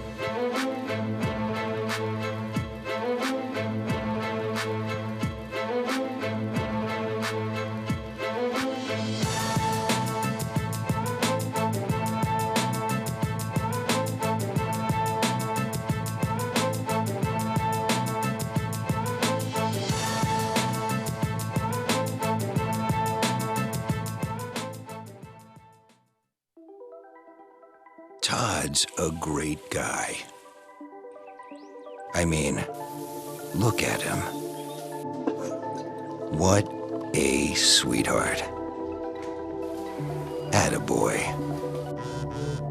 Wait, Todd, what are you doing? How totally selfish and un-Todd-like of you. Come on, Todd. Come on, man. They told me a bottle couldn't dream. That I would never become a superhero.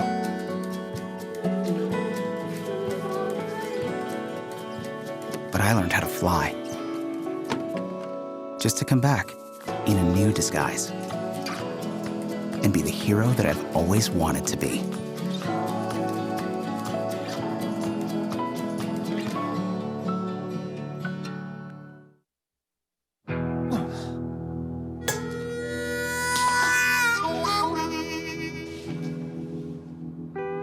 Get caught buzz driving, and you could do some hard time. Craig, knock it off. Sorry, Mom. It could cost you around $10,000 in fines, legal fees, and increased insurance rates. And that could set you back a few years. Buzzed, busted, and broke. Because buzz driving is drunk driving.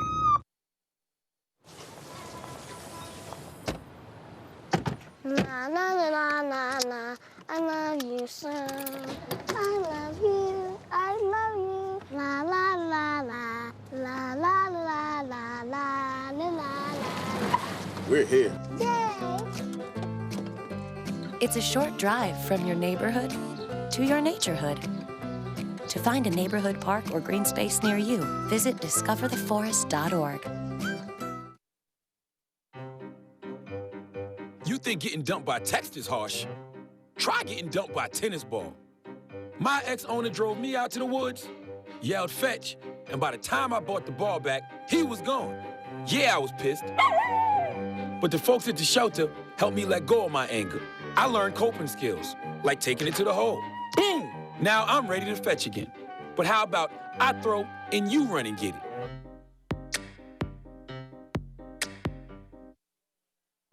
It's not always easy being a dad. Do you have panda asthma too?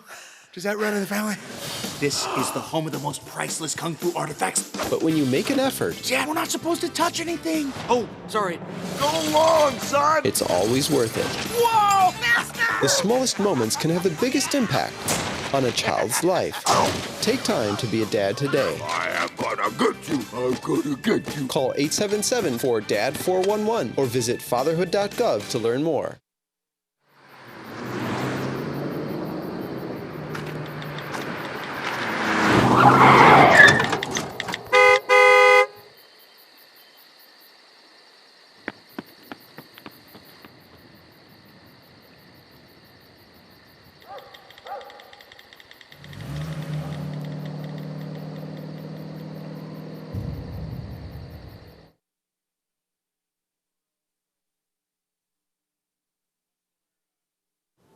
Everywhere that we go, he makes people laugh and makes people smile, and I feel like I have that quality. He's the one who always takes me fishing. I watch golf with him. And I watch him cook because when I grow up, I want to be a cook too. We have the same faces like this. Dad is the one, when you fall, that picks you up. That unconditional sense of presence and reassurance is really what makes him my father.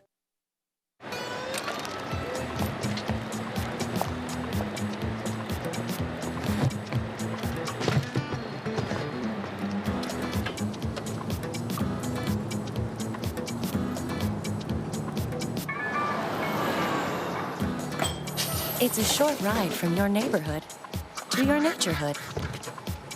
To find a neighborhood park or green space near you, visit discovertheforest.org.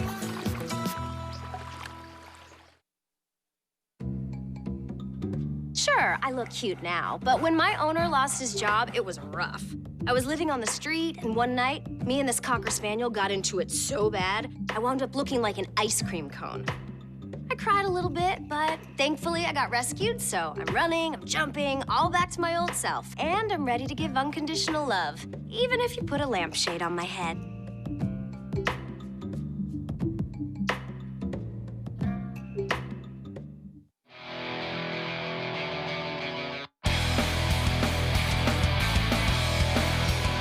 Welcome back to Roseville in the Ice Arena here for the Section 5 AA quarterfinal game between the Centennial Cougars and the Champlin Park Rebels. It is a 2-2 tie with the number 7 Champlin Park and the number 2 seed Cougars.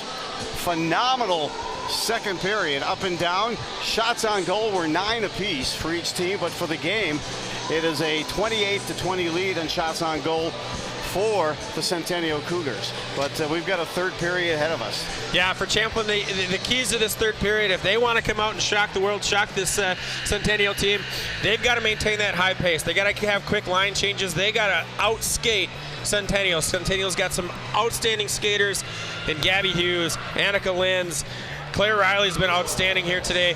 Amber LeClaire is a very physical force, but Champlin has to outpace them. They have to outskate them.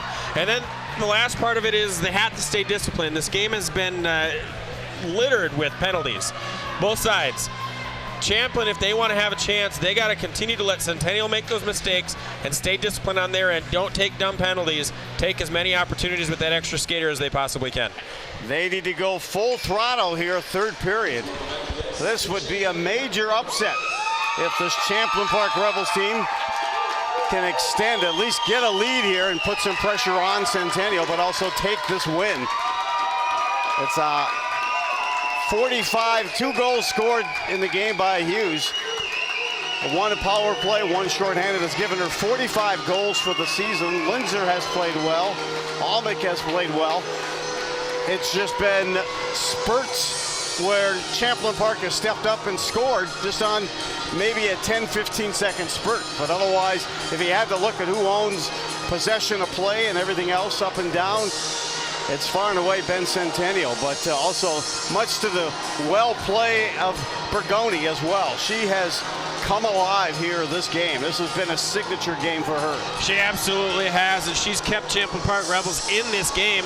And the defense in their own end has been solid in front of the net. They've been very good at clearing away big rebounds that Burgoyne's given up. They've been very good at taking care of open skaters in front of the net for the most part. And if Champlin can continue that and limit those shots that Centennial takes to outside shots that Burgoyne has been seeing very well, all it takes is one bounce. Off the face-off, it'll be Centennial in the white moving right to left. They control off the face-off and take it into the Champlin Park zone. Champlin Park Chisholm chips it away. Good hard check put out there that time on Linzer to knock her off the puck, picked up by Trapp. Trapp has the first goal of the game and sends it deep. It might be that New Jersey from 6 to 12. She's waiting for it on the other side, but they'll hold on to it. That is Centennial and try to just skate it out of the zone. That's Gabby Hughes, cross rink to Linzer, who's unable to control it off of her stick. Champlin Park then sends it deep. Outbreak Centennial once again. Martinson loses it off of her stick and then being bothered by Gabby Hughes. Martinson again, and we've got a delayed offside on that call. Yeah, one player for Centennial, Hughes, was able to clear, but not before Pitlick already stepped in. So the whistle, they were making an attempt to get back onside, so the official blew the whistle. Interesting to keep an eye to see how quickly they bring that number 1 line back on again. That is Centennial. Pitlick has it there, collision, and he gets it back out to center ice. Bordeaux retreats and retrieves to ahead to Olsen. Now Martinson picks up the loose puck for Champlin Park, tries to skate it in, cannot. She is stonewalled at the blue line, and here comes Riley. Penalty coming up on Champlin Park. Finally they touch up. Hooking will be the call, and nothing quicker to diffuse momentum sometimes is that penalty. I didn't honestly see it, so. Yeah, it was, it was a hook. The stick got up. You got to be responsible for your own stick. In Stoll's defense, the skater actually skated into her stick. It wasn't like she stuck it out and got it. It was just her stick was up, and I don't want to make excuses for Stoll. It was definitely a penalty, but not an undisciplined one by any means. Bordeaux tries to center in the top. Shot there. Hits traffic. Over now to Linzer. Linzer takes this shot, whistles it high and wide to the corner, and it allows Champlin Park to get possession and send it deep. This is a big race for the puck here with Lorenzen and Backman. Good pressure by Lorenzen, and finally now Backman has it. Off the skate, reset, there's Riley, turns, skates in. Still in possession, takes it quick wrister, and the rebound comes back the other way. No one there to put it away for Centennial, or at least get a stick on it. Linzer circles behind, now to Hughes. Hughes backhands. Held in here near point. Top of the circle, Bordeaux takes his Linzer shot, scores! What a quick wrister. Tape to tape pass, and Linder whistles it. Glove side. Past Bergoni, and Centennial takes a 3-2 lead. You know, that was Champlin Park actually switched up their philosophy, I guess, on the penalty kill there. Instead of having, you know, like a square or a 4-on-5 spacing, they actually just put Kaylee Martinson, and had her shadow Gabby Hughes, which allowed the rest of the Centennial skaters to basically be, you know, 4-on-3, and it gave them a ton of space to make those really crisp passes, and Linzer had a ton of space to get that shot on net. The pass came from, I believe, Riley, and then she had time to set it on her stick and wrist it away. For Linzer, that'll be her 26th goal of the season. Bordeaux will get an assist as well. And Riley also one of the assists. So a critical penalty whistled on Champlin Park, and Centennial able to capitalize and take a 3-2 lead.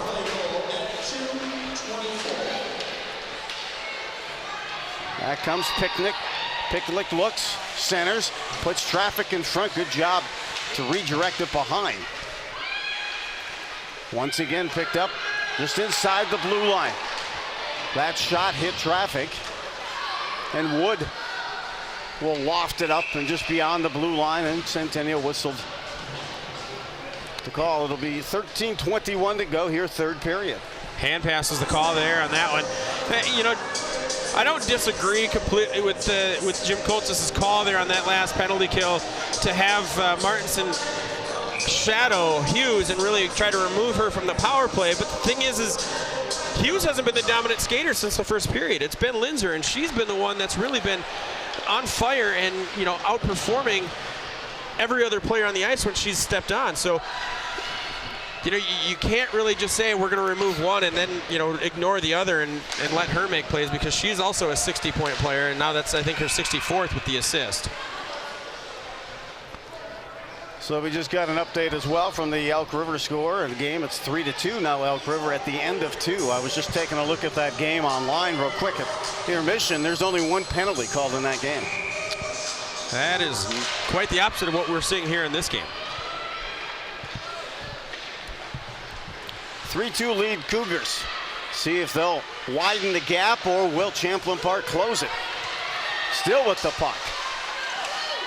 Being bothered and finally chiseled away. Here comes Martinson on a chance. On a breakaway. Coming in strong on the puck. Backhand. Goal! They got it up at 3 apiece. What a game. What a ride this game has been. That is what Kaylee Martinson is on the ice for. She saw that opening and the turnover in her zone and immediately started up the ice. Great pass by her teammate, and then she just beat 2 defenders to get there, and then it was no chance for Juergens with that move and stopping on a dime. Kaylee Martinson, that's why she's a 20-plus goal scorer. She's the top scorer on this team. Good stick work. Pulled it one way, then put it to the backhand and tied this thing up 3-3. Love this game. Wow, the intensity is awesome. Burrell takes it behind. Almec will try to control. Back and forth. There's a big rebound off the pads. Fortunately, Champlin Park was there.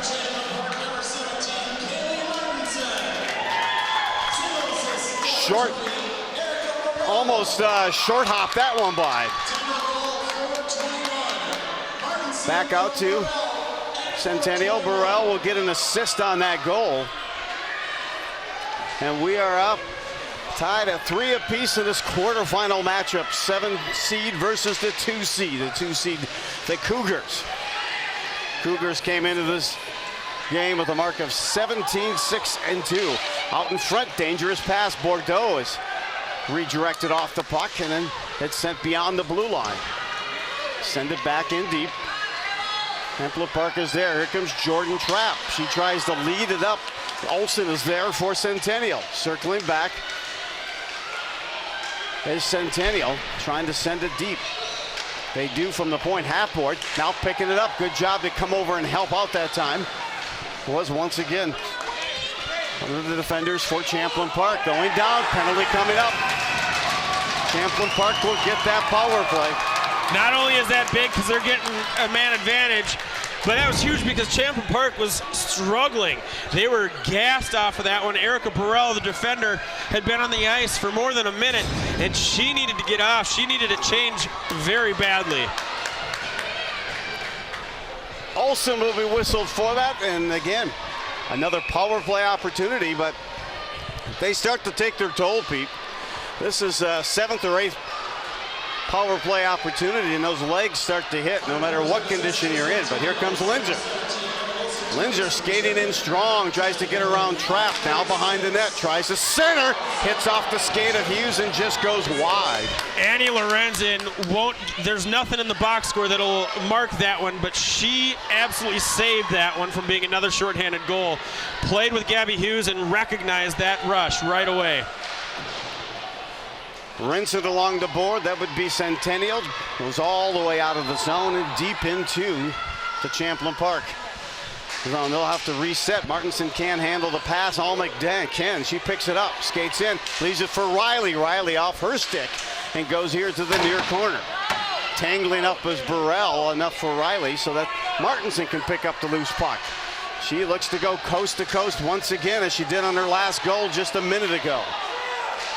Comes in the zone and finally just caroms out. Back comes Centennial. Look out, they're dangerous, especially on the penalty kill. In front, save, trying to go over top, and a beautiful save.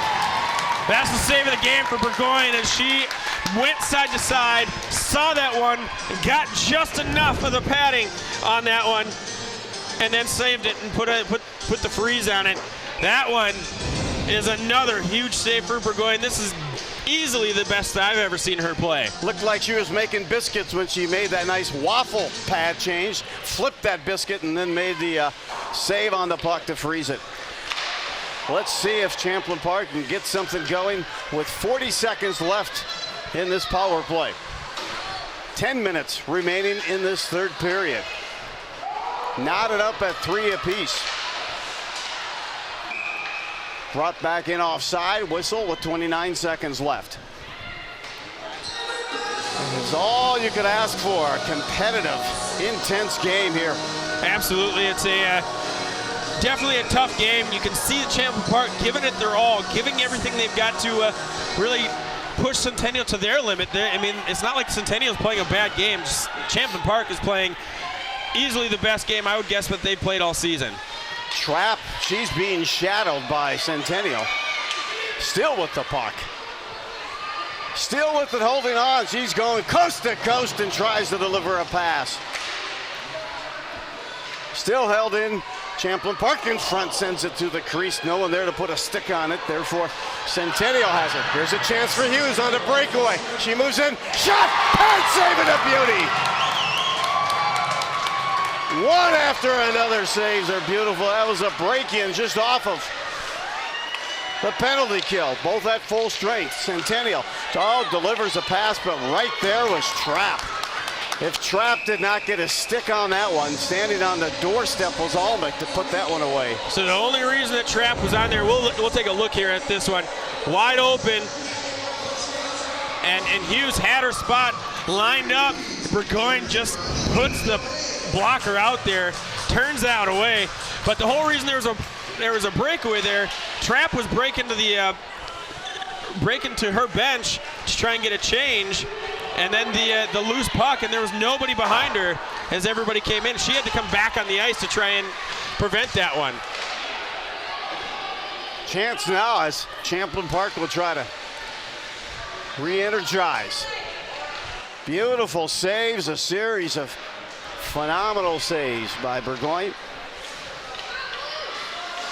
And now Centennial. Another rush down ice. Here's Olsen. She loses it to Burrell. It just kind of carries off of her stick, unable to get it out. Finally, off a couple of stick and skate exchanges, it goes to neutral ice and deposited into the seating. 8:14 to go. Pete, I've aged in this third period. I feel like I've aged. It's back and forth and intense. Well, I don't know. You still look great for anything that you say of age. Yes. But, you know, this game has been just a furious pace from the moment the initial puck drop in the first period. I mean, we were so surprised at how hard Champlin came out with how hard they were skating. Chance pushing and wrestling in front. Finally, who will take it down to 8:04 to go? And you know, it's been one of those games where it's you know, fast-paced. The skating has been outstanding, and we might have an injury here to Juergens. She went down. I thought she was just protecting her head, but she went down holding her head. And this isn't the NFL where there's a concussion protocol, but anytime that you see a player reaching for their head, you at least have, oh yeah, she took a hard hit to the head right there. Yeah, it looked like a couple of them as they were coming by to race to the puck.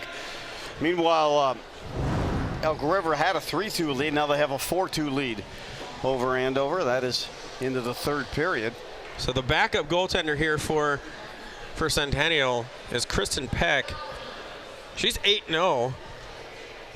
Goals against averages is pretty similar to Juergens. Save percentage is a little bit lower. She's at about .890.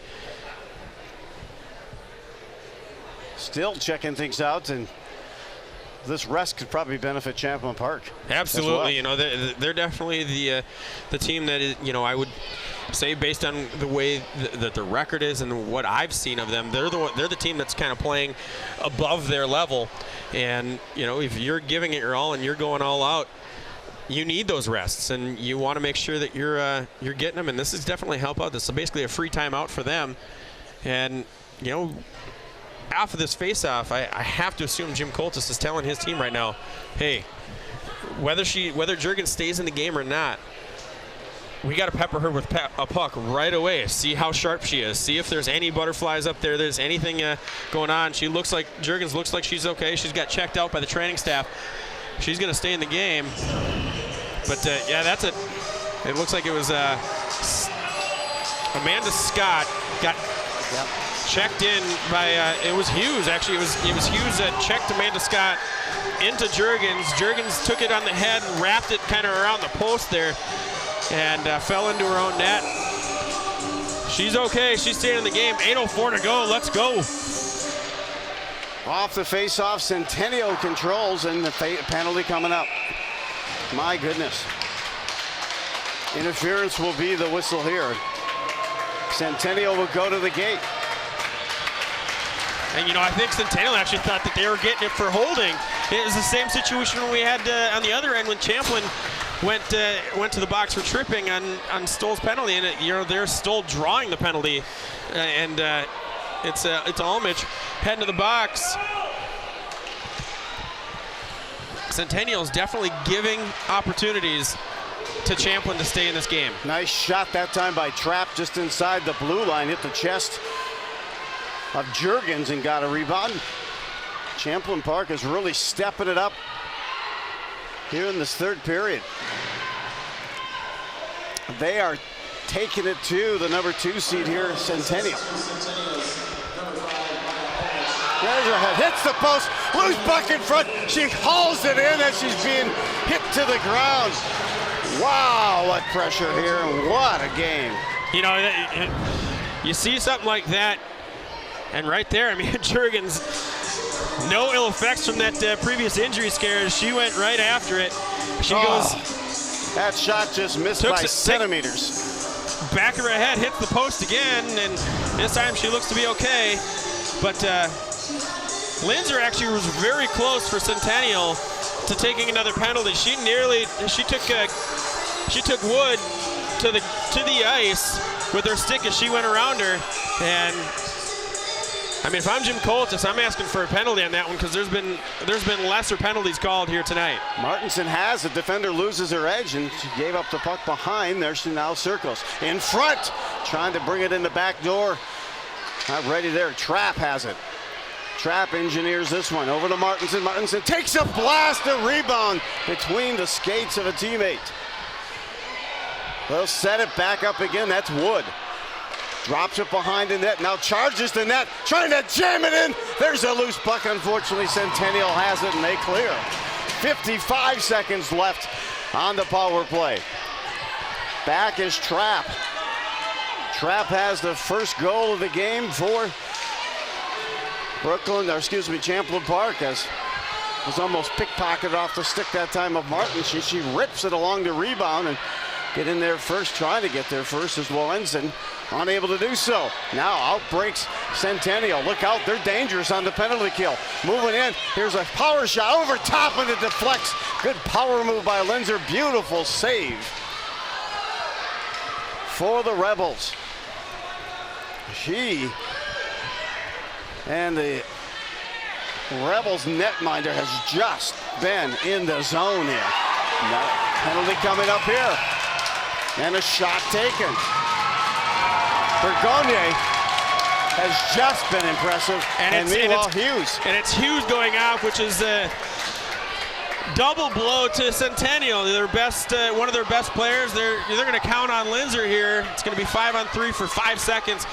As Gabby Hughes goes in for 2 minutes, and that's going to be a long 2 minutes for Centennial. Just did get word, however, it's now 4-3 Elk River. Andover is trying to claw their way back there out in Elk River in that section semifinal. What a game this has turned out to be. 3-3, the number 7 seed Champlin Park. An impressive afternoon in goal for Bergonier. She had turned around, was 28 shots coming into this period, but she had a couple of breakaways that she's just turned and stopped and stonewalled, and it could easily be a 3 or 4 goal deficit if not for her play. I think in this period I've said flat out that she's made the save of the game 3 times, and each one has been just better than the previous one.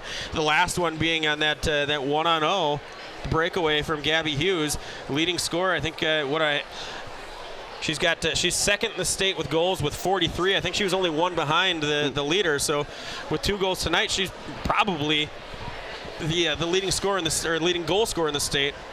And fan of the game. Look at that. That little warrior. She's out here.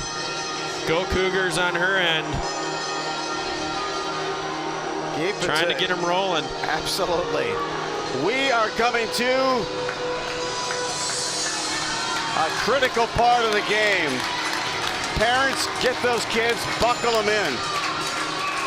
If you're watching this at home, get them seatbelts for the couch. This is going to be a rough ride the last 6 minutes, as Champlin Park will have the power play, and they try to control the puck. They do it. Sutherland behind. Moving it. Still controlling it, trying to get it over the Wood. Wood now has it. Up ahead to Trapp. Trapp inside the blue line, unleashes a wrister, and Martinson gets the rebound. Back behind to Sutherland. Wood comes over to help. Unfortunately, Centennial able to get it free and enough space to clear the zone. 1:25 to go. Still giving chase is the speedster Linzer. Now, good possession that time by Trapp. She picks it up ahead to Wood. Wood skates in. Still with a Centennial defender shadowing. She goes down. 5:13 to go in the period and 1 minute left in the power play. Knotted up at 3 apiece, and let's see what these ladies have left in them. It's Trapp ahead to Martinson. She has it poke checked away. Bringing it in, here comes Linzer. Linzer skating in, gets around, short-handed goal.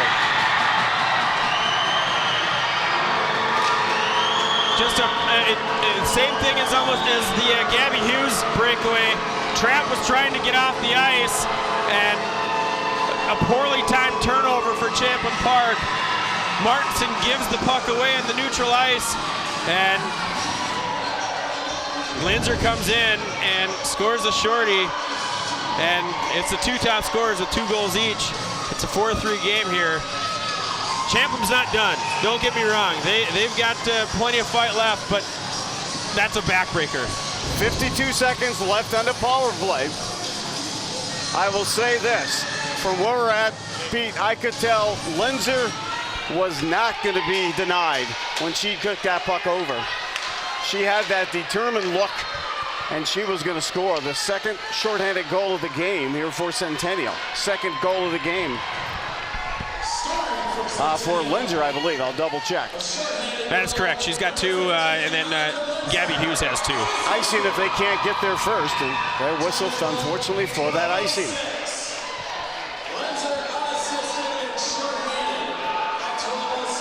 That is going to be a backbreaker as they get lower the game field. They wanted to have the face-off, and the clock continues to run. Finally, they stop, but they should put more time back up. I want to say there was about 26, 27 seconds We got left. it here. It stopped on our end with our broadcast, so it should be at 4:29. It says 4:18 on the game clock here. They won't ask us because, you know, they don't. And they do put 4:29. Here's that an 8. They need to adjust the penalty time yet also. There should be about 26, 27 seconds left on the power play. So they added 10 seconds back on their end to 4:28, but they haven't added any time on the power play, as you said. Irondale losing to White Bear. There's some scores coming in. See if we can get an update also here.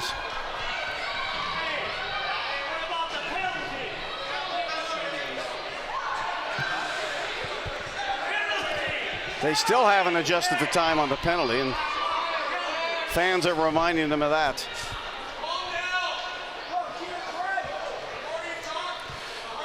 So as we and the scorer getting upset with the fans as they're trying to you know, get what's right. Everyone's gotten into it here. A lot of chirping, physical play. Why not the scorekeeper? Pitlick will skate off, and the good news probably for both teams is that they get a little bit of a rest. They'll bring Martinson back on as they try to decide. So with the timeout here we've had this period, Champlin Park took a timeout going into that power play, or going into that 5-on-3 that they had to start this power play. And then the injury concern for Juergens, and now this one. I mean, this is a third 2-minute plus break that the players have had in this period. As you can see, Martinson getting the team together. Trapp as well. So they've added the seconds back on for the power play. We are locked and loaded, ready to go. 4:28 left in the game. 28 seconds left on the power play for Champlin. And for the Rebels,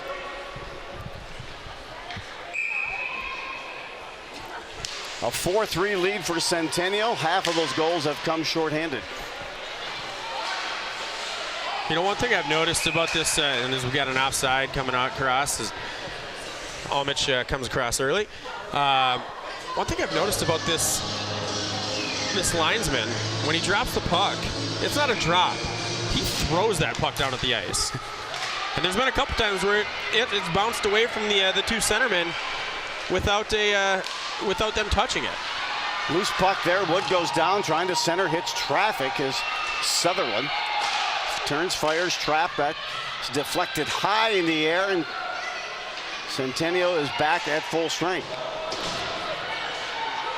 Hughes comes back on, deflected, out of play. Faceoff will come in the Centennial zone. 3:55 to go. Yeah, if that one wasn't, if there wasn't for netting on that one, it was going to head on over into Anoka County. We'll get a look at the linesman as he does the Gronk spike, apparently, when he going there off the draw. It's controlled, Centennial. Pitlick has it. She'll get around Burrell and still control.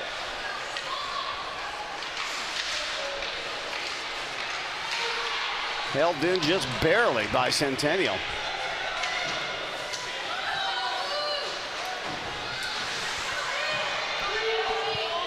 Stahl battling there, picking it up now as Pitlick drops it for a teammate. Backhand, Leclerc save.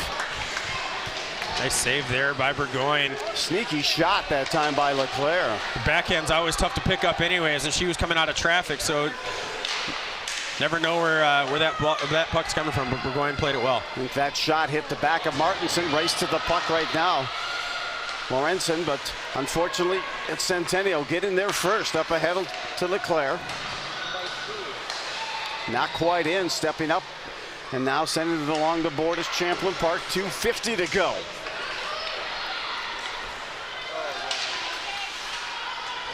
Watching it here, this could be a backbreaker shift with the #1 line on for Centennial. 2:40 and counting. Good pressure here. Wood maintains the pressure, stepping up and holding the zone. No, unable, hops the stick. Here comes the ever so dangerous Linzer in. Shot, save.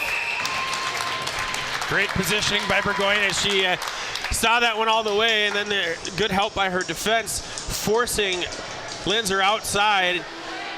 Let Burgoyne have an eye line the entire way on that one. Linzer, one of her goals, a shorthanded one here this afternoon. She now has 5 shorthanded goals on the season. As a whole for the season, she has 27 goals. Off the glass ahead. Stahl cannot come up clean, but she keeps the pressure. Champlin Park and Sutherland try to work it out of their zone. Bodies banging behind the net, and finally it's Martinson. 2 minutes left in this contest. 1 goal deficit for Champlin. Martinson gets around, but the puck continues to go free. Martinson's down. She's not getting up. This is going to be a whistle. She went down hard, you know, and that's not a dirty play. She was trying to undercut the defenseman. The defenseman's going to play the puck. But that's you never want to see those type of hits. Martinson comes in and just makes contact as she tries to jump underneath that defenseman, makes contact with the hip of the defender and goes to the ice hard. Immediately as she rolled over, reaches for that back. Certainly need that scoring punch when you're down by a goal here with 1:49 to go, and producer Taylor has just updated me that the Elk River has made it a final, a 4-3 win over Andover in the girls 7AA semifinal action. And condolences, but congratulations on a good season for the Andover Huskies. Elk River was ranked #8 in the state coming into that game. And you know, you can't ever you want to see three straight state appearances for Andover, but you can't sneeze at 2 straight, and the way they play hockey at the end of the season is always impressive. Well, they'll gear it up here, this face-off, as a result of the injury, and having to blow the whistle will come outside the blue line. Trapp moving up to take that face-off. Wood now moving to the right wing. Hughes has it now, loops and circles back, and it's deflected by Trapp way back into the Centennial zone. We'll keep an eye here on the Champlin Park netminder. Breaking in, here comes, no penalty there. They're probably going to take a major call to get one here, but sending in, and here comes Burgoyne. We're going to go with the extra attacker right now. It's Wood has it behind. And the extra attacker is Martinson. She must be feeling okay. Goal is knocked loose with 1:14 to go.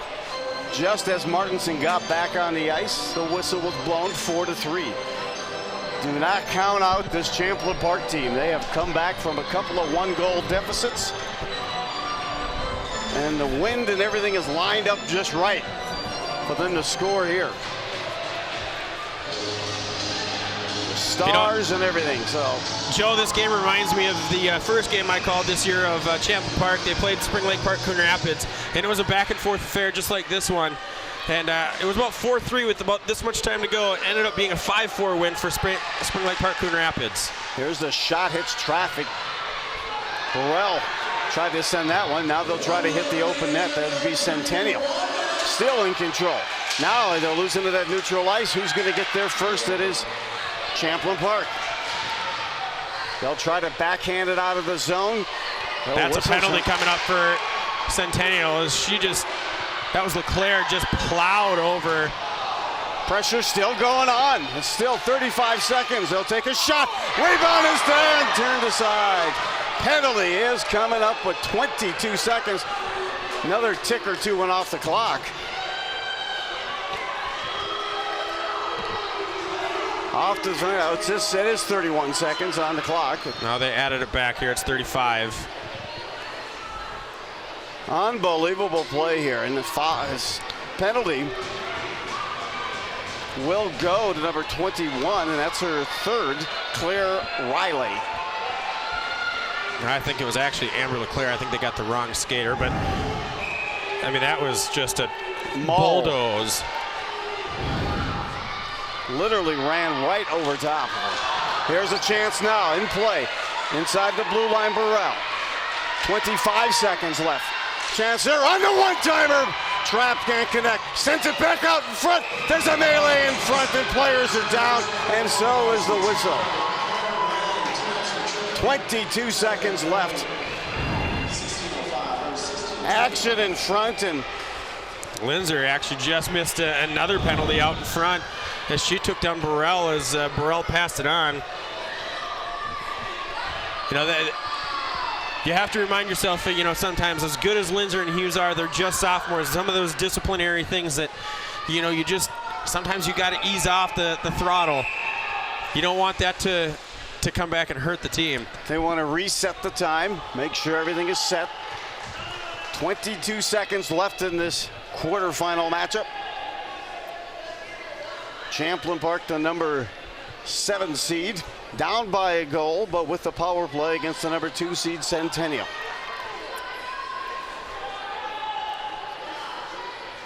We are ready to go. Taking the face-off will be Martinson. It goes to the far corner. Centennial wins. They try to clear. Cannot. Looking to center. Hops the stick and clears. That could just about do it. They're going to give chase. That's Trapp. She'll send it around the net. We still have 7 seconds left. Centennial with the pressure sends it back behind, and Linzer going after it. Time has expired after Linzer collides behind the net, and it is a 4-3 heartbreaking loss for the Champlin Park Rebels, but wow, they poured it and put it all out there, Pete. They sure did. That was quite a game for the Champlin Park Rebels, and you know, quite a season, quite a way to end the season. You know, even though you don't end it with a victory, you know, really only one team in each class gets to end it with a victory, and you know, you hate to see these girls' season and careers come to an end, but you know, they went out on top as far as their level of play and how hard the effort they gave. You know, we got to give player of the game to somebody. We could give it to a ton, but player of the game, game-winning goal, 2 goals tonight. Annika Linzer, she was unbelievable. From the second period on, she was the most dominant skater on the ice.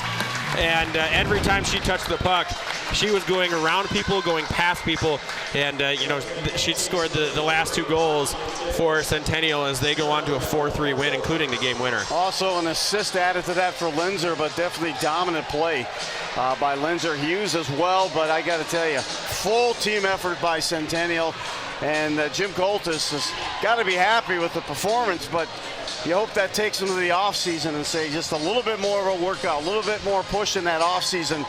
And we're at that level. Girls, we played at this level at Centennial. We should have beat them. There was, you see Hughes coming off the ice and Juergens as well, and they advanced to the semifinals.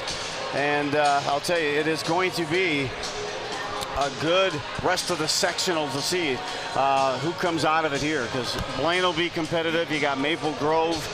You've got Coon Rapids, Spring Lake Park. Phenomenal talent left in this section.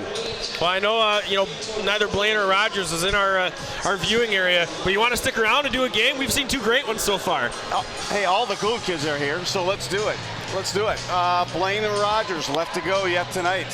So the winner of that game will take on Centennial. You already saw it, Spring Lake Park, Coon Rapids. They'll take on Maple Grove. All of those follow-up games happened on the 9th, and then the winner on the 12th will go and represent 5AA in the state championship. You've got 2 teams that are canceling their Valentine's weekend plans to get ready for that game on Friday night. Absolutely, and I'll tell you, it'll be big hearts to the team that decides to go on and win that. I want to thank you all for joining us. It's been an exciting afternoon of hockey, high-level hockey, and we've enjoyed bringing it to you and all the listeners out at QCTV for this sports presentation. For Pete Anderson, I'm Joe Rulin. Have yourself a top-shelf evening at a minor league price.